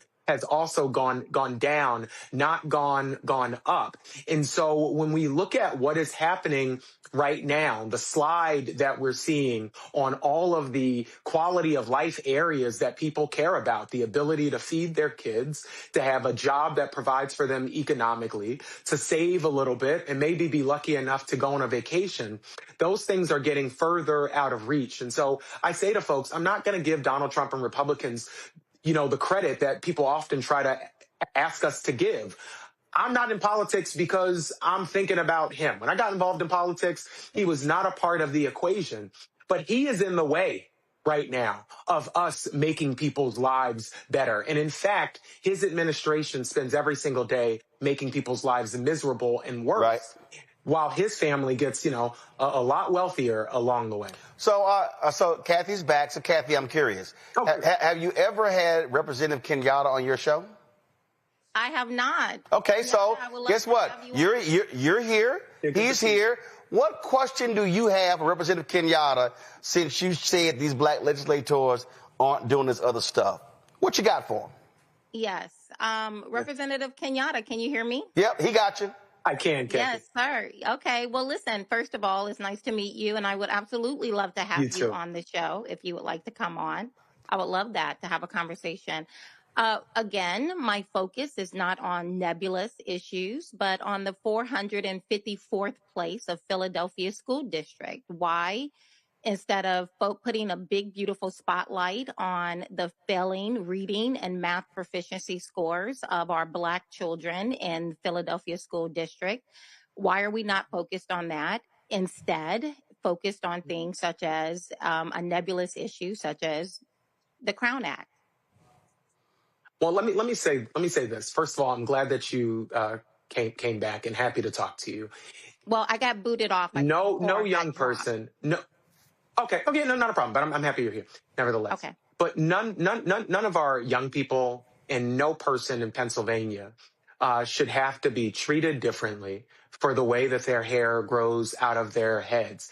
If you agree with me on that simple proposition, then you will agree that what we did was the right thing. And we weren't passing the Crown Act in contrast or in spite of addressing the other issues that matter. We're dealing with these issues in tandem because we can walk and chew gum at the same time. As it relates to our young people, we need to be very clear. None of our kids are failures. And when we talk about the statistics that you talk about with reading, math, science, whichever statistics you want to use, with those reflect our kids. And we need to be all committed to doing everything we can to change outcomes outcomes for them. And that's what this caucus has been committed to do. Let me tell you what we have done. As was just mentioned, let me just finish. Hold on. He's going to finish. I'm going to let you ask a follow-up. He's going to finish. I'm going to let you ask a follow-up. Malcolm, continue. We mentioned this before. So I won't tarry on the point because we mentioned it before, but I don't know whether you heard it, Kathy, so I just want to highlight it. We have just, over the last 2 budgets, invested just under $1 billion into our kids, just in Philadelphia school district alone. Why did we do that? Because for decades, Philadelphia schools were not adequately funded. That is my belief, but it's not just Malcolm Kenyatta's belief. The Commonwealth Court, and actually a pretty conservative judge, looked at this issue, looked at this case about school funding that was brought by parents in Philadelphia who were worried that their kids were not getting the same quality of education as other students across Pennsylvania. That case took years and years and years, and what the Commonwealth Court ultimately said was that Pennsylvania was not doing what we are required to do by our Constitution, which is to provide an equitable education, a thorough and efficient education. We weren't doing that. And so we are now doing what should have been done decades ago to invest in our schools, and we're going to continue to do that. Yes, thank you. Let me ask you, because you mentioned something that I say quite often, that we need to learn how to walk and chew gum. But the reality is we're not walking and chewing gum at the exact same time. So, for example, in doing a compare and contrast of the Crown Act, it affected, if you're looking at the numbers, 916 people. There are 1.4 million Black people in the state of Pennsylvania. But we put a lot of energy and a lot of effort and a lot of time to pass a bill that's essentially a rounding error on the number of people that it impacts. And then we run around screaming, look, we did it. What did we actually do? And so, again, I would love to be able to walk and chew gum. Let's pass the Crown Act and let's do something for our children. But the reality is we're not focused on the things that actually make real improvements. So, for example, in Philadelphia, the largest district in the state, only about 1 in 5 kids are on grade level in math, and about 1 in 3 in reading. And the district ranks 454th out of 499 on math proficiency. This is not something that just happened yesterday. This has been for the last 15 years, and it's only sliding backwards. It's not improving. So allow me to ask you, will you support school choice? Hold on one second. Hold on one second. Children and their money and put their children in schools that will succeed. Hold on one second. Before he answers that, because I believe in fact-checking, you talked about how we got to walk and chew gum at the same time. And you basically said by passing the Crown Act, we're not doing both. Well, I just pulled this up. And the question was, how many bills were passed in 2025 by the Pennsylvania legislature? No, because you said walk and chew gum. It says, hold on, wait. It says right here, budget measures, healthcare expansions, PTSD coverage, modernization of CPA exam rules, ongoing discussions around cannabis legalization, tax relief for homeowners, part of the new budget, key areas of focus, maternal health, first responders. It walks through a number of things. And so what I don't understand is when you act like there were no other bills passed this year but the Crown Act, when Representative Kenyatta is sitting right here. I think he can attest as a sitting lawmaker that they did a little bit more in 2025 beyond passing the Crown Act. Correct, Representative Kenyatta? Roland. Hold on one second. Hold on, Kathy. I want him to answer the question. Are you going to answer my question? No. Okay, Kathy. No, Kathy, I hear you. No, Kathy, I want to help you. First of all, Kathy, he's going to answer your question, but pump your brakes, because you're talking to the co-founder of School Choice is the Black Choice. So he going to answer your question, but he going to still address that they have been walking and chewing gum at the same time. Representative Kenyatta, go ahead.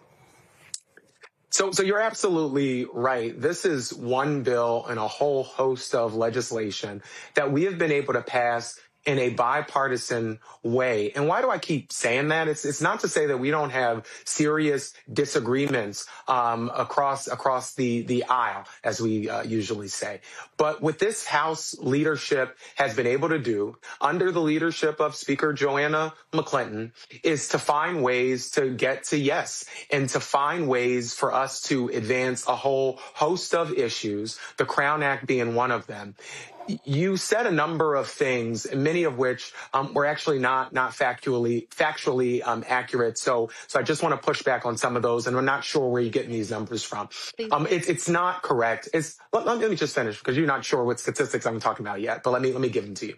It is not correct to suggest that only 1 in 5 of our young people is proficient in. I'm not sure if you said reading or math. That's not correct. And actually, under Superintendent Watlington, we have actually seen some of the most pronounced improvements in terms of reading and math proficiency. And when you look at that data, you cannot have a conversation about reading and math proficiency without talking about the real impact that the COVID pandemic had in terms of learning loss for our young people. And we've seen marked improvement in our young people as it relates to reading proficiency, math proficiency, and I'm proud of those young people, and I'm proud of our educators, and I'm proud of the school district, which continues to work on these issues, because you're absolutely right. There is nothing, in my view, that's more important than giving all of our kids the opportunity to start their lives, to open that small business. I used to work at the Chamber of Commerce of Greater Philadelphia, where I supported small business owners every single day when I worked there prior to coming to the legislature. That's not really possible if you don't get a high quality education. So there is no debate or disagreement from us on ensuring that all of our kids get a high quality education. What I disagree on, the premise of your question, is this idea that us passing the Crown Act means that we have somehow forgotten about the need to invest in all of our kids and in all of our schools. I'm going to continue to do that. I've been a strong supporter of investing in our public schools. I'm going to continue to be a strong supporter of investing in our public schools. But I want to be clear, in the 181st District, we have parochial schools, we have public charters, we have traditional brick and mortar public schools, we have all of the different sort of educational choices that you referenced that a young person could want. And what I want to see is that every single place a young person is, that it has multiple things, that it has educators that give a damn about them, that it has caring adults who are taking care of them and caring about the whole child, and that we are ensuring that those educators have all the resources they need to prepare that young person for the job in the future that they deserve. And that's what we're going to keep focusing on. And I think that focus is reflected in the budget that I voted for and that we passed. Kathy, before you respond again, I just want to show this fact here. So peredchoice.org in Pennsylvania, there are their educational improvement tax credit program. Go to my iPad. Opportunity scholarship tax credit program. They have public school choice, charter school choice, homeschool choice. So what are you saying that's missing that you want to have take place?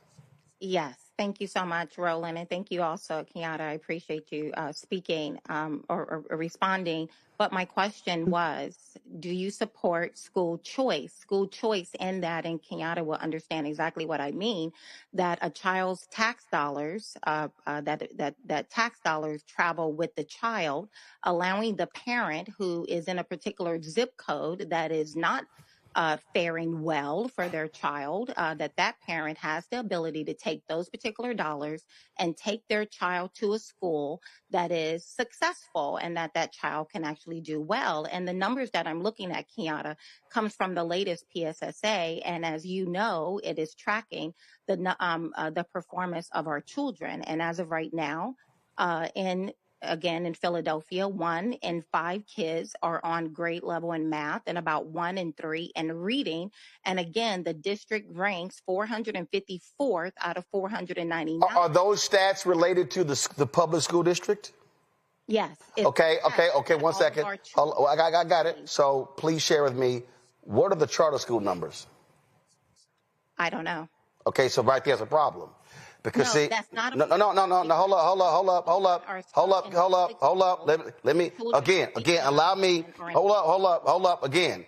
I don't think you know who you're talking to. I don't think you know who you're talking to. Please inform me. Because I have been in Philadelphia holding town halls on school choice. And I live in Philadelphia. And no, I'm trying to tell you, I've been in Philly. I've been in New York. I've been in Montgomery, in Birmingham, in Atlanta, Sacramento, Houston, Tulsa, across the country. Now, as somebody who's a supporter of school choice, I do not believe that school choice is the panacea. There are some fundamental issues that we have to confront in charter schools. We have to confront the issue of when you say, well, the tax dollars follow, is the transportation there as well? That's one. The other issue for me is what charter school? Also, are those charter schools, what type of curriculum are they there? What is the oversight? Because part of the problem in Ohio charter schools, they have limited oversight. In Texas, you got finite years to improve or your school gets shut down. So when we say these are the reading rates of the public school system, I still want to know what are the reading rates of the charter school, because I know some trash-ass charter school. And let me be real clear. Let me be real clear. I'm going to let you talk. Let me be real clear. If their public schools ain't doing their job, then change it. If their charter schools ain't doing their job, they got to go. If you got parochial schools ain't doing their job, they got to go. But what I'm not going to do is create this impression that charters are the be-all to end-all when I know for a fact we got some raggedy-ass charters. Now you can talk. Right. And I never said charter, Roland. That was something, like, that was the straw man. No. You said school choice. Okay, I want you to define school choice. Give me what's under your banner of school choice. Homeschool. I homeschooled both of my. Okay, got it. Homeschool. What else? As well as private schools, Catholic schools. There are a number of opportunities. Okay, so here's the question. Hold on, Cal. I got to ask you a question. So you want public dollars. If a person want to put their person in private school, here's my question. Are the private schools, are they creating additional seats? Yes, because it's called capitalism. But here's the No, they're not. No, they're not. The overwhelming majority. No, you're wrong. The overwhelming majority of black students who are in the Philadelphia school district, they are trapped in that school district. And as someone who grew up on a pig farm in southern Alabama, below the bottom rung of the economic ladder, I grew up in a home with no insulation. Kathy, I get all that. An outhouse and a well on the side. I understand that the thing that allowed me to create a different life for myself is education. Kathy, let me ask you a question. Kathy, I'm going to ask you a basic question. Kathy, I'm going to ask you a basic, hold up. Kathy, I want data. No, Kathy, I want data. How many private schools are there in Philadelphia? No, Kathy, I'm going to ask you a basic question. How many private schools are there in Philadelphia?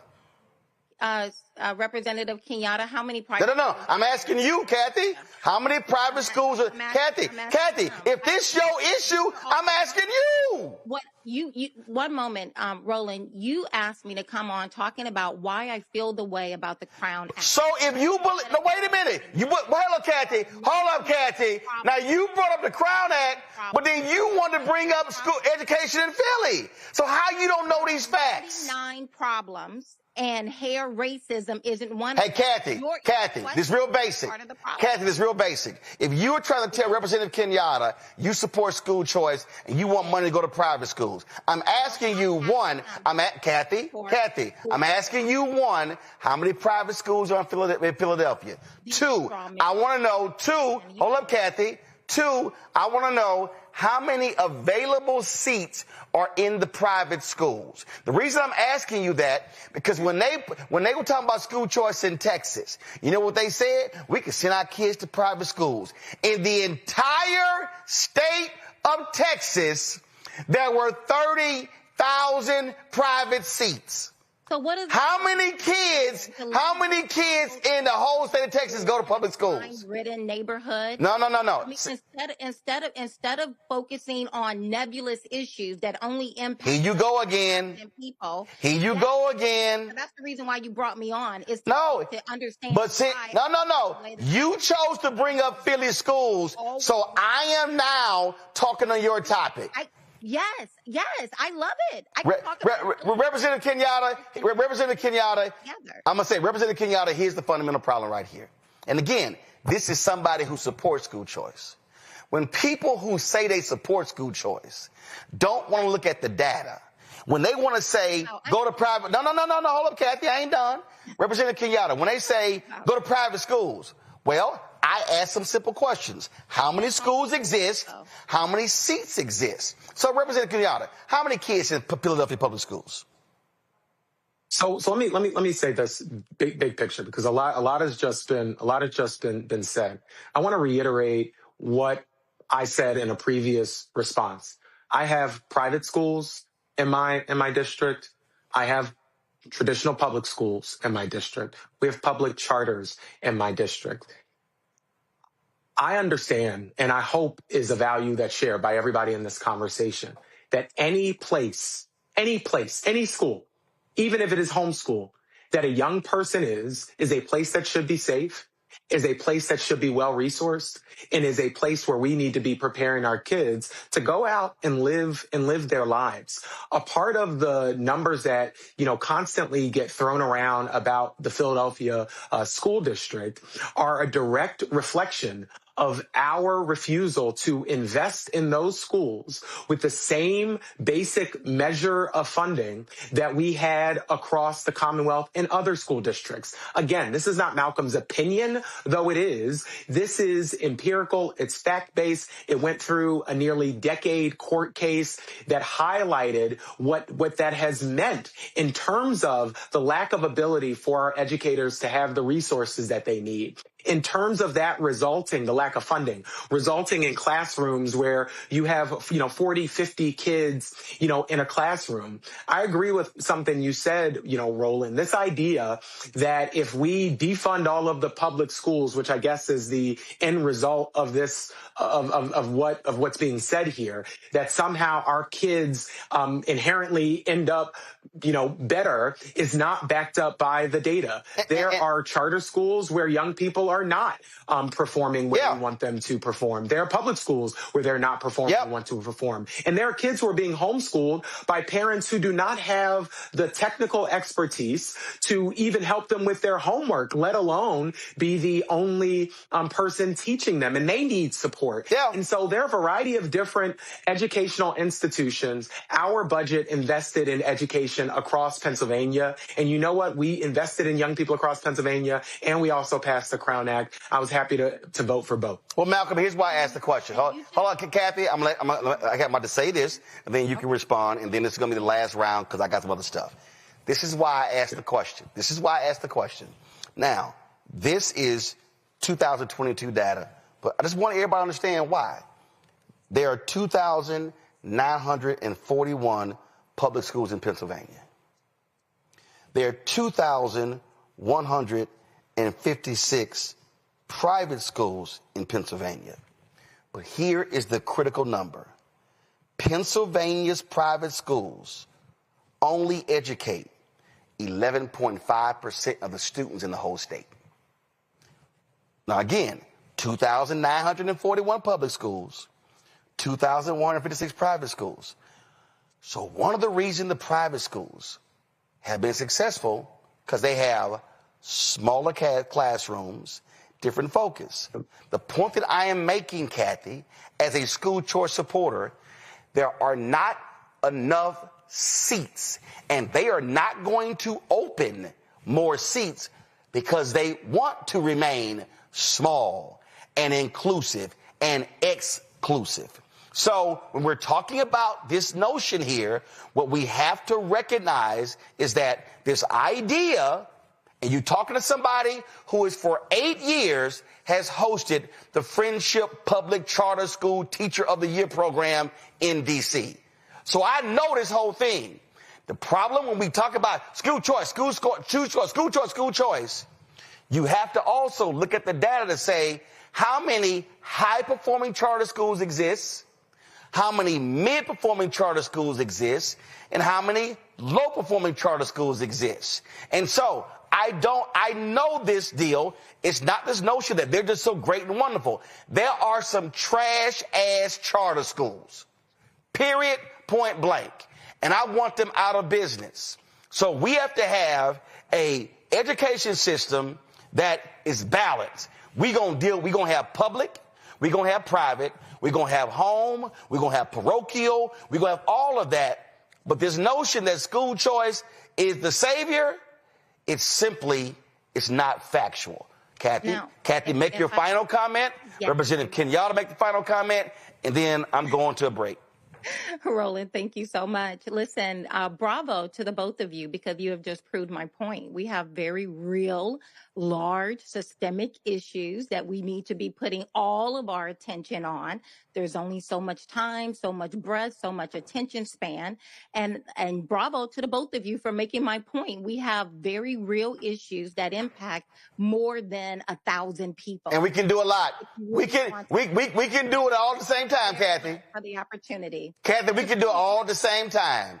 We could do proving my point. But we can do it. Kathy, your point wasn't proven because Representative Kenyatta literally laid out a litany of things that they've done. That needs to be. And they did all that stuff and the Crown Act. Representative Kenyatta, final comment. And yet our children. Representative Kenyatta, final comment. Well, I'll tell you this, when we vote on the House floor, we press a little button that says yes or no. It took me less than a second to press yes for the Crown Act because I believe fundamentally that no person should be treated differently because of how their hair grows out of their heads. As it relates to education, I think every single one of our kids deserves a high quality education. We need to be investing in our public schools, which we have for decades disinvested in, which have led to those exploding class sizes, educators who don't have the resources and supports that they need, and parents who are on their last leg. This Democratic majority in the House has done that. We've invested in our schools. We've taken on the issues of discrimination. We've put money back in the pockets of Pennsylvanians, and we've done it in many instances in a bipartisan way, including getting bipartisan support for the Crown Act and bipartisan support for the budget. I was happy to vote for both, and I look forward to continuing that work for the 181st District and across Pennsylvania, frankly. Representative Malcolm Kenyatta, Kathy Burnett, we appreciate it. Thanks a bunch. Win Cooney, I want to go to you.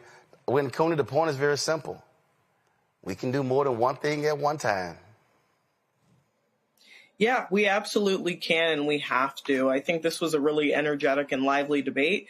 But the fact of the matter is that I would never want to be persecuted or prosecuted for the way that I look, the way that my hair looks. And I think that that's Black people's hope all throughout the United States of America. And I know that, State Senator Kenyatta would agree with that. And so while they keep on doing the great work that they're doing in Pennsylvania, we have to be very, very careful of Black people who cause division amongst other Black people. I think it's okay for Black people to think differently as we're not a monolith. But I think what's not okay is saying that one particular mindset or view is dumb just because you don't agree with it. Whether the bill took a minute or, 3 years to pass, I think it's fundamental that students that were being discriminated against and people that are being discriminated against based on their appearance, that's something that has to be quashed out unequivocally. So I think that the Crown Act being passed is something that's amazing, particularly in this time where DEI is being rolled back. We're seeing civil rights being rolled back all throughout the United States of America. This is a win for Pennsylvania and a win for the United States. And last point here, Mustafa, this reminds me when people say, why are you talking about this on social media? We got more important topics. Hell, I could make 6, 8, 10 posts in a day. So this idea, whenever I hear somebody say, we got more important things to focus on, what that says is you don't want to deal with this one. Being multi-talented people means that we can do a number of things.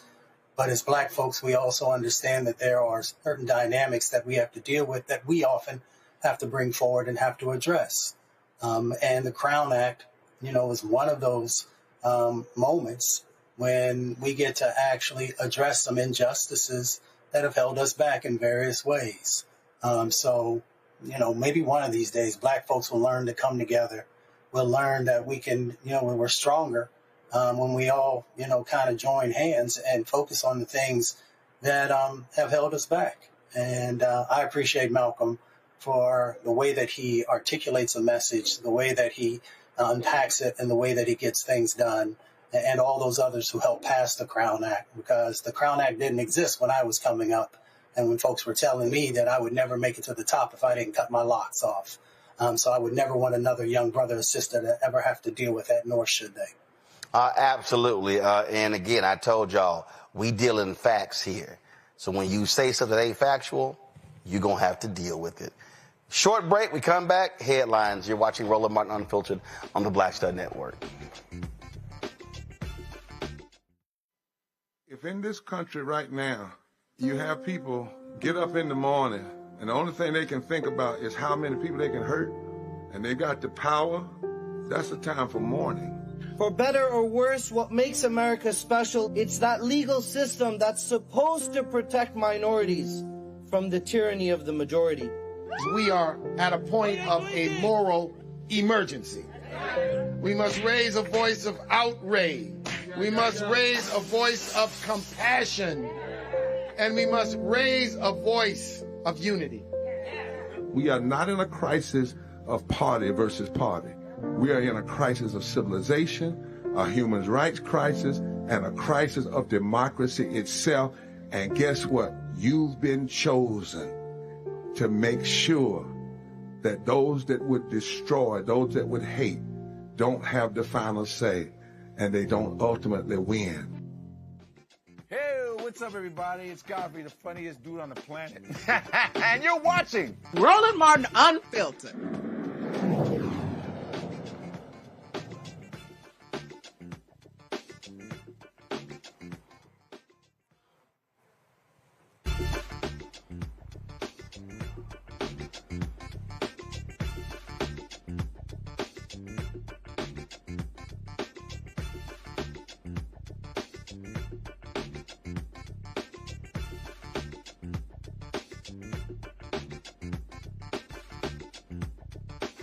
All right, here's Brittany Noble with headlines.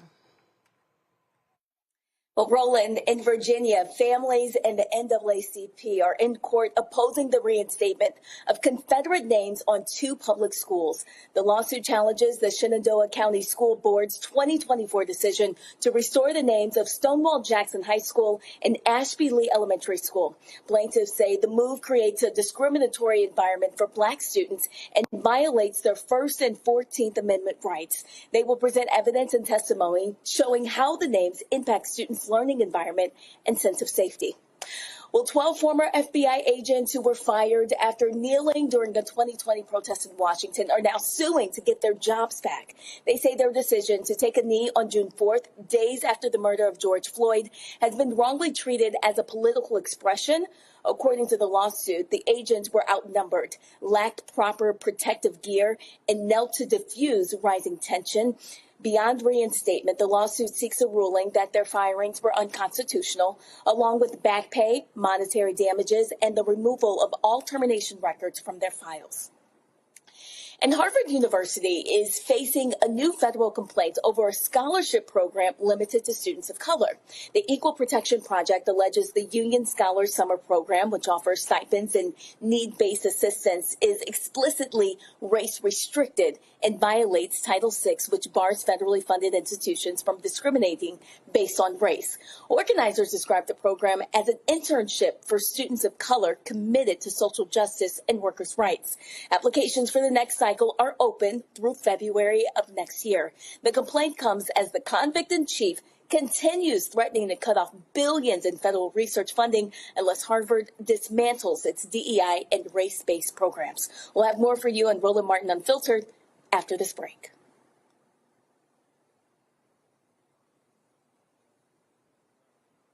This week on The Other Side of Change. Book bans, anti-intellectualism, and Trump's continued war on wisdom. This is a coordinated backlash to progress. At the end of the day, conservatives realized that they couldn't win a debate on facts. They started using our language against us, right? Remember when we were all woke and the woke movement and all that kind of stuff? Now everything is anti-woke, right? When we were talking about including diversity, equity, inclusion, and higher education, now it's anti-DEI. All this are efforts to suppress the truth because truth empowers people. You're watching The Other Side of Change, only on the Black Star Network. Michael McMillan, President and CEO of the Urban League of Metropolitan St. Louis, and you are watching Roland Martin Unfiltered.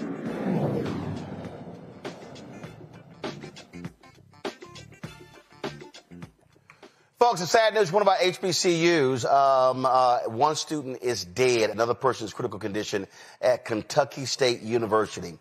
This here is according to WLWT-TV. It says that the Franklin Police Department got a call around 3:35 p.m. regarding, quote, an active aggressor. A suspect was taken into custody around 3:40 p.m. One student died from the shooting. Another student has been hospitalized in critical condition but is stable.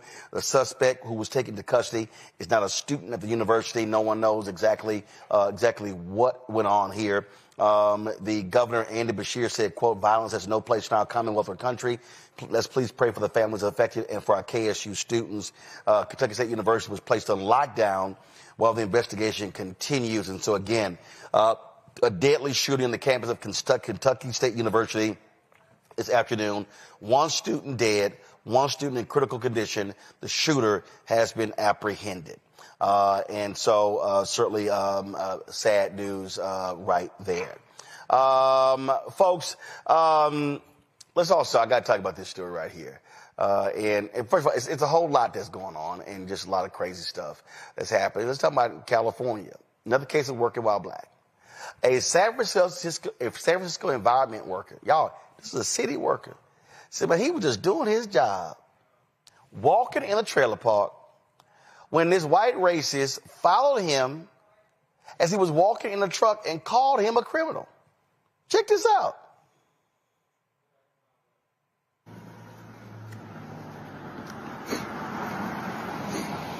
Hey.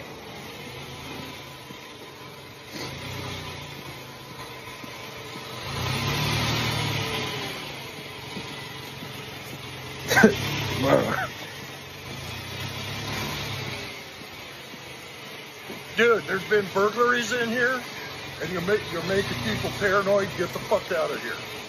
Wow. Okay? That's nice to know, Get man. the fuck out. Wow. This man trying to say I caused burglaries. Wow.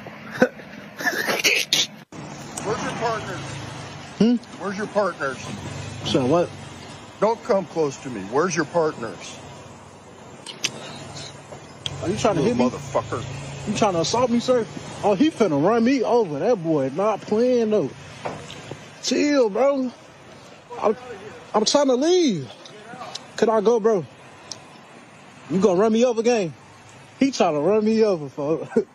Let me get up out of here, man. Don't run me over, bro. I ain't gonna lie.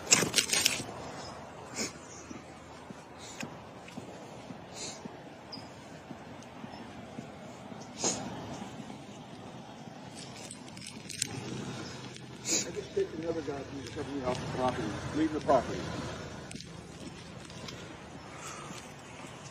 Bro, this is comedy to me, folks. I ain't gonna lie. I'm trying to get up out of here, folks. They got 2 trucks following me. They ready to lynch me.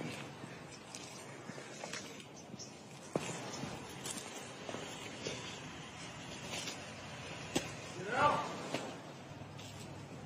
All your partners get out of here. The worker has not been identified, but his harasser has been identified as 52-year-old Mark Harlan Thompson. San Francisco police confirmed they've opened an investigation and are looking into whether Thompson's actions were racially motivated. Yeah. All right, check this out. Now, y'all know what FAFO means. I don't know when these people gonna learn. All right? So this unidentified white woman, she found out the hard way. When a black woman warns you, she gonna knock your ass out, believe her. Hey, bitch, y'all fuck y'all kids, bitch. Don't ever tell my motherfucking mama to fuck me. You stupid racist white bitch. You go to a black motherfucker. Yes. Yeah, you're racist. You a racist bitch. So are you. You a racist ass bitch. So are you. So are you. I'm stepping away. If you come any close, I'ma dog you. Dog that bitch.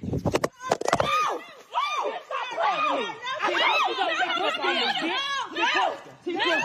She pushed him. Yeah. Bitch, I told you. Bitch, I told you. Oh, get your ass up. You ain't never with you. Y'all seen me bag up, and you came. Yeah. You touched him. Sorry. Don't get pucking. Go back down. Yeah. And I could get on you right now and dog your ass, but I ain't gonna do it. I told you don't walk up to me. Get that ass up. Get your ass up. Come help your friend get her ass up. Go in there and get my pink mouth, baby girl. Bitch, dumb games, you win dumb prizes. Dumb bitch. Tired of you fucking with us. Yeah. Keep fucking with us. That's what's up. Yeah. Fuck happened. Yeah. Get your ass up. Yeah. Fuck all that shit. Get your ass shit wrong with you. Bitch, I told you, stop fucking with us. Did you even make contact with her? She probably just fell back. She fell back on her own goddamn Yeah. Ain't nobody say shit to that. Anybody hit that bitch. I got it on motherfucking video. Bitch, I bagged up. I said, do not walk any more closer into my space. Come and help us, because we can't touch her. She fell back on her own shit, bitch. Get up. Get out of your shit. White bitch, you a racist. Hey.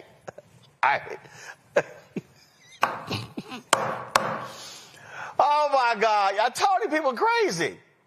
Okay, white woman in Wisconsin cusses out, shouts the N-word. Her name is Crystal Wilsey, hollering, I'm a racist. This happened right here. Y'all seen it all on social media. Turn the iPad up. And so she acted a fool, shooting him the finger. Come on, go to my iPad. Want me to throw water on you? I am racist. So idiot, for and real. You are an idiot. No, I'm not. racist, and I'll say that to the whole entire world. Don't be disrespectful. You ruined your life, by the way. Oh, you talking about respect? You talking about respect? You are fired from this place, man. You're not gonna be working here. Sakwa. Look how you talking about ugliness? Did I stutter? You're the ugliest person I ever seen in my life. Good. No, we're not. No, we're not. No, we're not. Because you know damn well you're a That's fucking respect. So let me explain to y'all what happened. The racists, so they started to GoFundMe. The racists have raised $110,000 for her.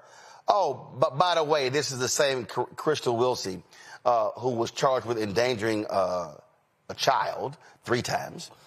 Then she said that she had a colored child, so folks assumed the child was black. No, the child had a skin condition that darkened their skin. But it's amazing to listen to all of these racists who defend her. I'm just going to play a little bit of this. Listen to this white man with his 5-minute video saying that, we just tired of y'all hitting us with white guilt. I'm talking about white people just being I'm done.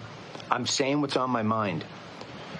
White people in this country have been pressured and guilted and lied about to an extreme that is best seen on a Cinnabon video.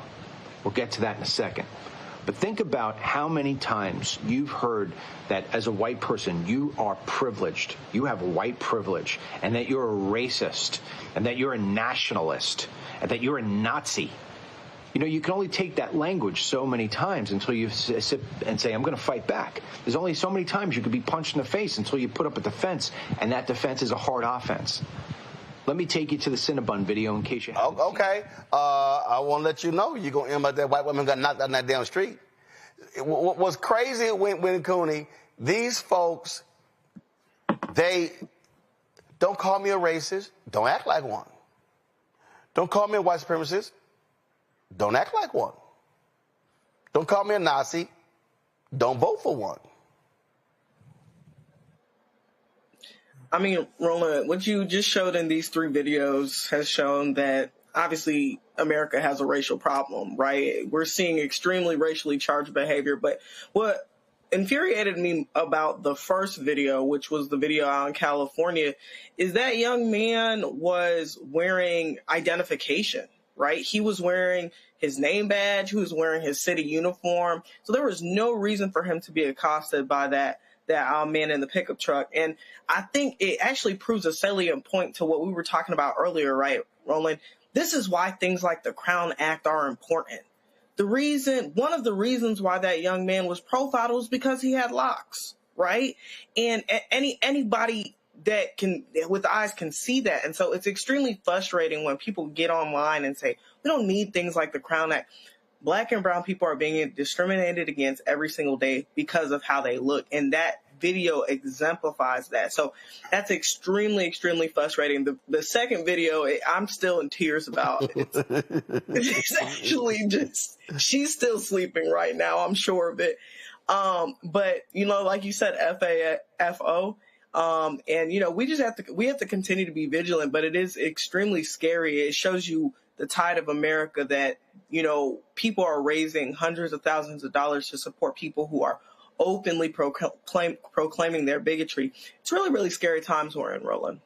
Well, the thing here is that black folk are just trying to do their job. And the thing is, we have seen black FedEx workers, black UPS workers. So it don't matter you even have a uniform. You could be driving the FedEx truck. We had some robberies. You're going to get out of our neighborhood. That's how these fools are. Ahmaud Arbery is dead because 3 white men accused him of robbery when he was jogging. This is the reality of being black in America, Mustafa. Yeah, that last point is so incredibly important because racism is deadly in many instances for our community.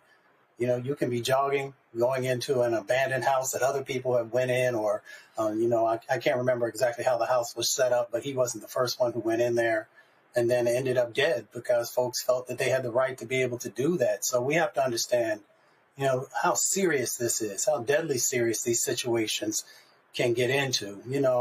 I'm a man who believes in peace when you can, but, Malcolm said, if you put your hands on me, then I'm going to make sure that you'll never put them on anybody else. And folks need to understand when you want to talk about the stressors that are associated with dealing with the many of the situations that we have to deal with, then, of course, unfortunately, sometimes there are situations where you have to change those dynamics as rapidly as possible. For that last video that the man was talking about, white folks being tired, who could possibly be more tired than our folks of all the injustices, of the structural inequalities, of the laws that were put in place to allow us to be brutalized, that allowed folks to be able to take our land, to allow folks to be able to do whatever they wanted with the women who were in our lives and a number of other things. So when you bring forward now, because somebody has said something that you now have to push back,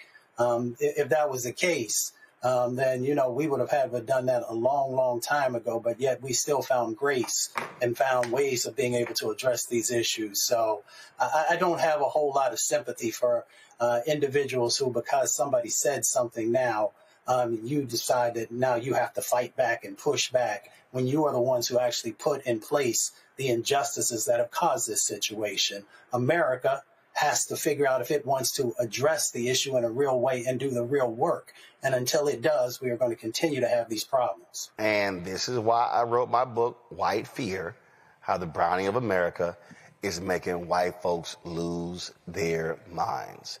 And they are truly losing their minds. Time for Marketplace. Roll it.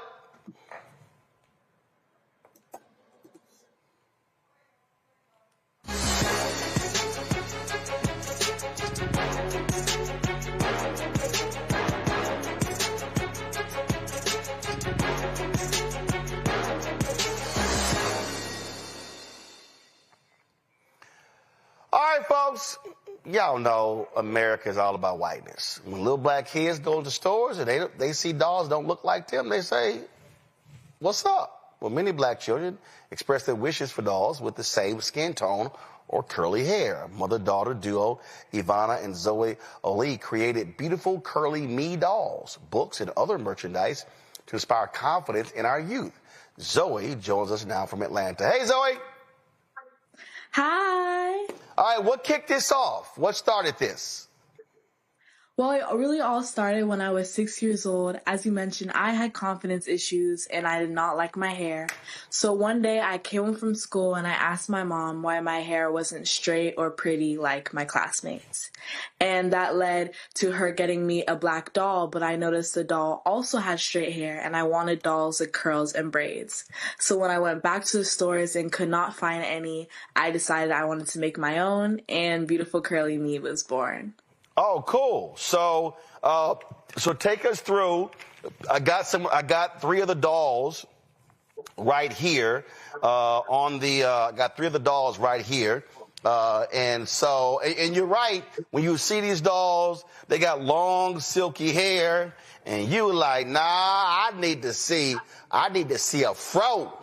I need to see some curls. Yes, exactly. That's Bella you're holding. You can wash and style her hair. And it was so important to me to make dolls that reflect not only me, but the world around us. Absolutely here. So what we got here? So what's this one called? That's Bella. Bella? Mm-hmm. Okay. All right, cool. Now we got, let's see here. Who we got here? We got Black Doc.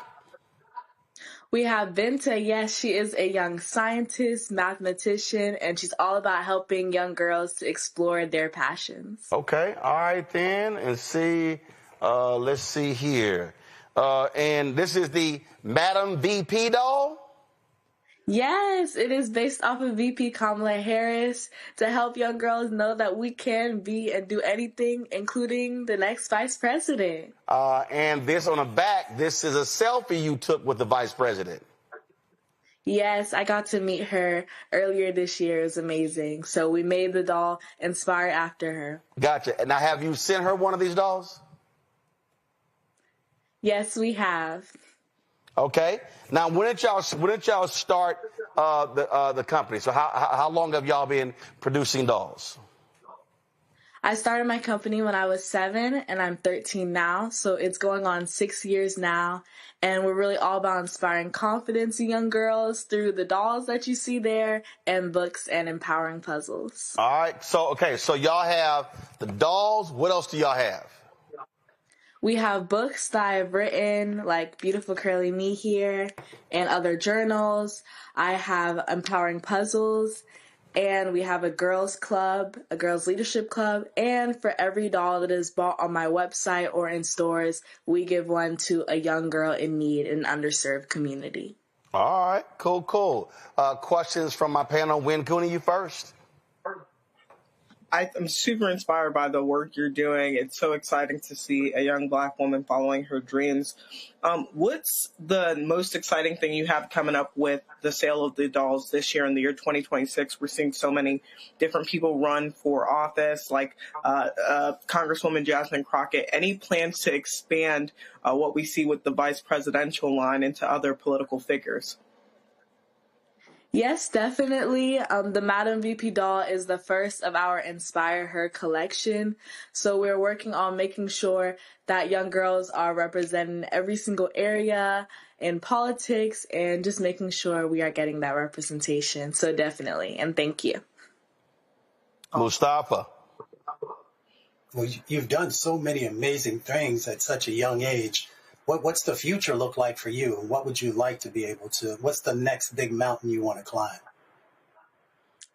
Yeah, so right now for the business, we are working on expanding our product line to more toys, as well as I'm launching a confidence course, and we are working on a TV animated series in the works by the grace of God.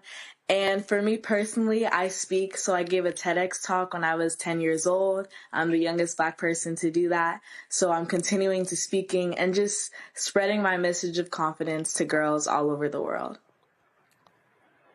All right. And so any new dolls coming up? Anything, what are you working on next? Yes, we have some new dolls coming up, some that are into art, creatives, engineers, so definitely a lot of new products to look out for. Okay. And when you're coming up with these new ideas, where are you gaining inspiration from? I really gain inspiration from the world around me, so the people I see. When I was younger, I really wanted to create a doll that had hair like mine, that had hair like other girls I know, just to make sure we were representing how the wide variety and the diversity and the beauty of our people. Oh, that's cool. And so, now see what I really love about this doll here. Go to my eye. See when I do this here. This is me with one of my nieces. Come on, I'm jacking with my niece Rachel right here. So yeah. So this is what I'm always doing to her little blonde head. So yes. Yes, and it feels the same, doesn't it? Just yes. like our hair. Actually, this one feel better than Rachel's hair. I think this was just washed. I think Rachel needs a wash.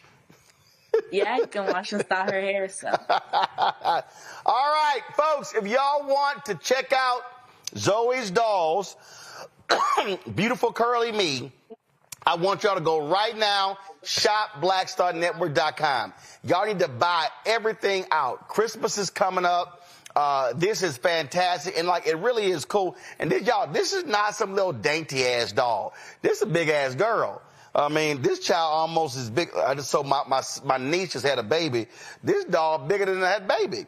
And so y'all see how tall this doll is. And so we got, come on, zoom it out. And so we got Benta. Who is the scientist. We got Benta right here. And then we've got the doll inspired Madam VP. And again, what's her name? Bella, and she is 18 inches. So we got Bella. Bella's 18 inches. You gonna have any male dolls? Not yet, but we can. I think you need a Roro doll. I think you need a Roro doll. That's what you need. We should talk about that. I think you need a Roro doll. That's what I'm saying. That's what I'm thinking. All right, y'all, I want you to go to shopblackstarnetwork.com. Buy everything up. All these dolls are available. Also, the books, all that stuff is available right now. ShopBlackStarNetwork.com. ShopBlackStarNetwork.com. We've got all of these.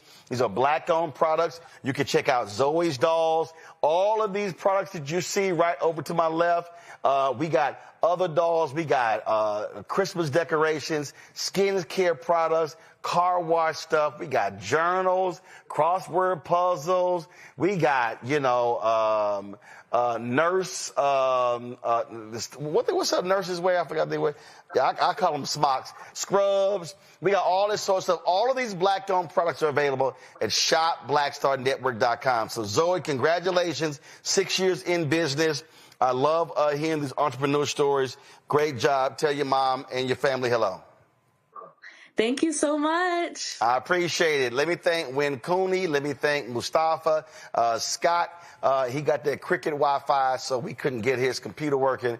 So see what happens, cappers, they stuff don't work. So we're going to sit here and work on that stuff. Again, let me thank y'all for being here. I certainly appreciate it. Thank you so very much. Folks, that is it for us right here on today's edition of Roland Martin Unfiltered on the Black Star Network. If y'all want to support what we do, we have more than 36,000 people who've donated to our show since we launched September 4th, 2018. We center black people. We make us the star of our own movie. And so, listen, there's not a lot of news information shows out there. It's just not. So when you support us, you're supporting this show. So you want to contribute via Cash App. They got rid of our individual accounts. Use the Stripe QR code. You see it right here in the bottom left-hand corner. If you want the link, go to blackstarnetwork.com. Also, the Stripe QR code is also used for credit cards. PayPal is R Martin Unfiltered. Venmo is RM Unfiltered. Zelle, Roland at RolandSMartin.com. Roland at RolandMartinUnfiltered.com. Checks and money order, P.O. Box 57196, Washington, D.C., 20037-0196. Also, you can, if you want to download the Black Star Network app, go to Apple phone, Android phone, Apple TV, Android TV, Roku, Amazon Fire TV, Xbox One, Samsung Smart TV. So you do that. If you want to, of course, get my book, White Fear, How the Browning of America is Making White Folks Lose Their Minds, available at bookstores nationwide. You can also get that, and you can, of course, get the audible version that I read as well. So check that out and get that. And then if you want to, of course, get our Roland Martin Unfiltered Black Star Network swag, please do so by going to shopblackstarnetwork.com. Shopblackstarnetwork.com. Y'all can get the swag, and y'all can check all of that out. So be sure to get the swag. If you also want to, again, these products, these are all black-owned companies, y'all. People doing some amazing work. Let's support our black-owned companies. They are hiring our people. They are investing in our community. They're doing these things. So when you go to shopblackstarnetwork.com, all these products you see are black-owned products. And so please support. Please do so. You also, if you want to support Fanbase, first, I want you to download the app. Download the app. Only 9 days left if you want to become an investor. For more, I'm an investor. I invested a long time ago. More information, go to startengine.com/fanbase. Startengine.com/fanbase. Check it out if you want to do that. And I'm telling you, these dogs are pretty cool, y'all. So this really does feel like when I'm jacking with my nieces, playing with their hair. So I'm always messing with them. Remember, I got 9 nieces, 4 nephews. So I'm always jacking with them. And so I was home for Christmas. And so, you know what's so funny when you home for Christmas? How some family members are just so doggone different. So I have my niece. So my niece, Chloe. Chloe just finished law school, y'all. And let me tell you something about these folk, these nieces. So I'm a firm believer. You know, way these kids are. They want to start acting funny when they start getting their own money. So we were home for Thanksgiving, and why is it not showing? Oh, I may have to play it for y'all tomorrow. Anyway, they were sitting here. They decided to take some shots. And Chloe was so cheap, she ain't bringing enough alcohol for everybody else. Now, y'all know I don't drink at all. So I had to call her out. I said, how you going to try to slide in here? I said, with barely any alcohol, so they little small, little plastic cups. So I had to bust her out. So I'm going to show y'all the video tomorrow when I had to bust out my niece, Chloe. For not caring and sharing. She wasn't trying to share no tequila with my uncle, my dad, and everybody else. So, yeah, Chloe, I'm going to call you out tomorrow. You done graduated law school, and you're making your own money. Now we ain't got to buy y'all. Y'all, I got a simple rule. When you out of school and done, no more support. You got to start buying your own stuff.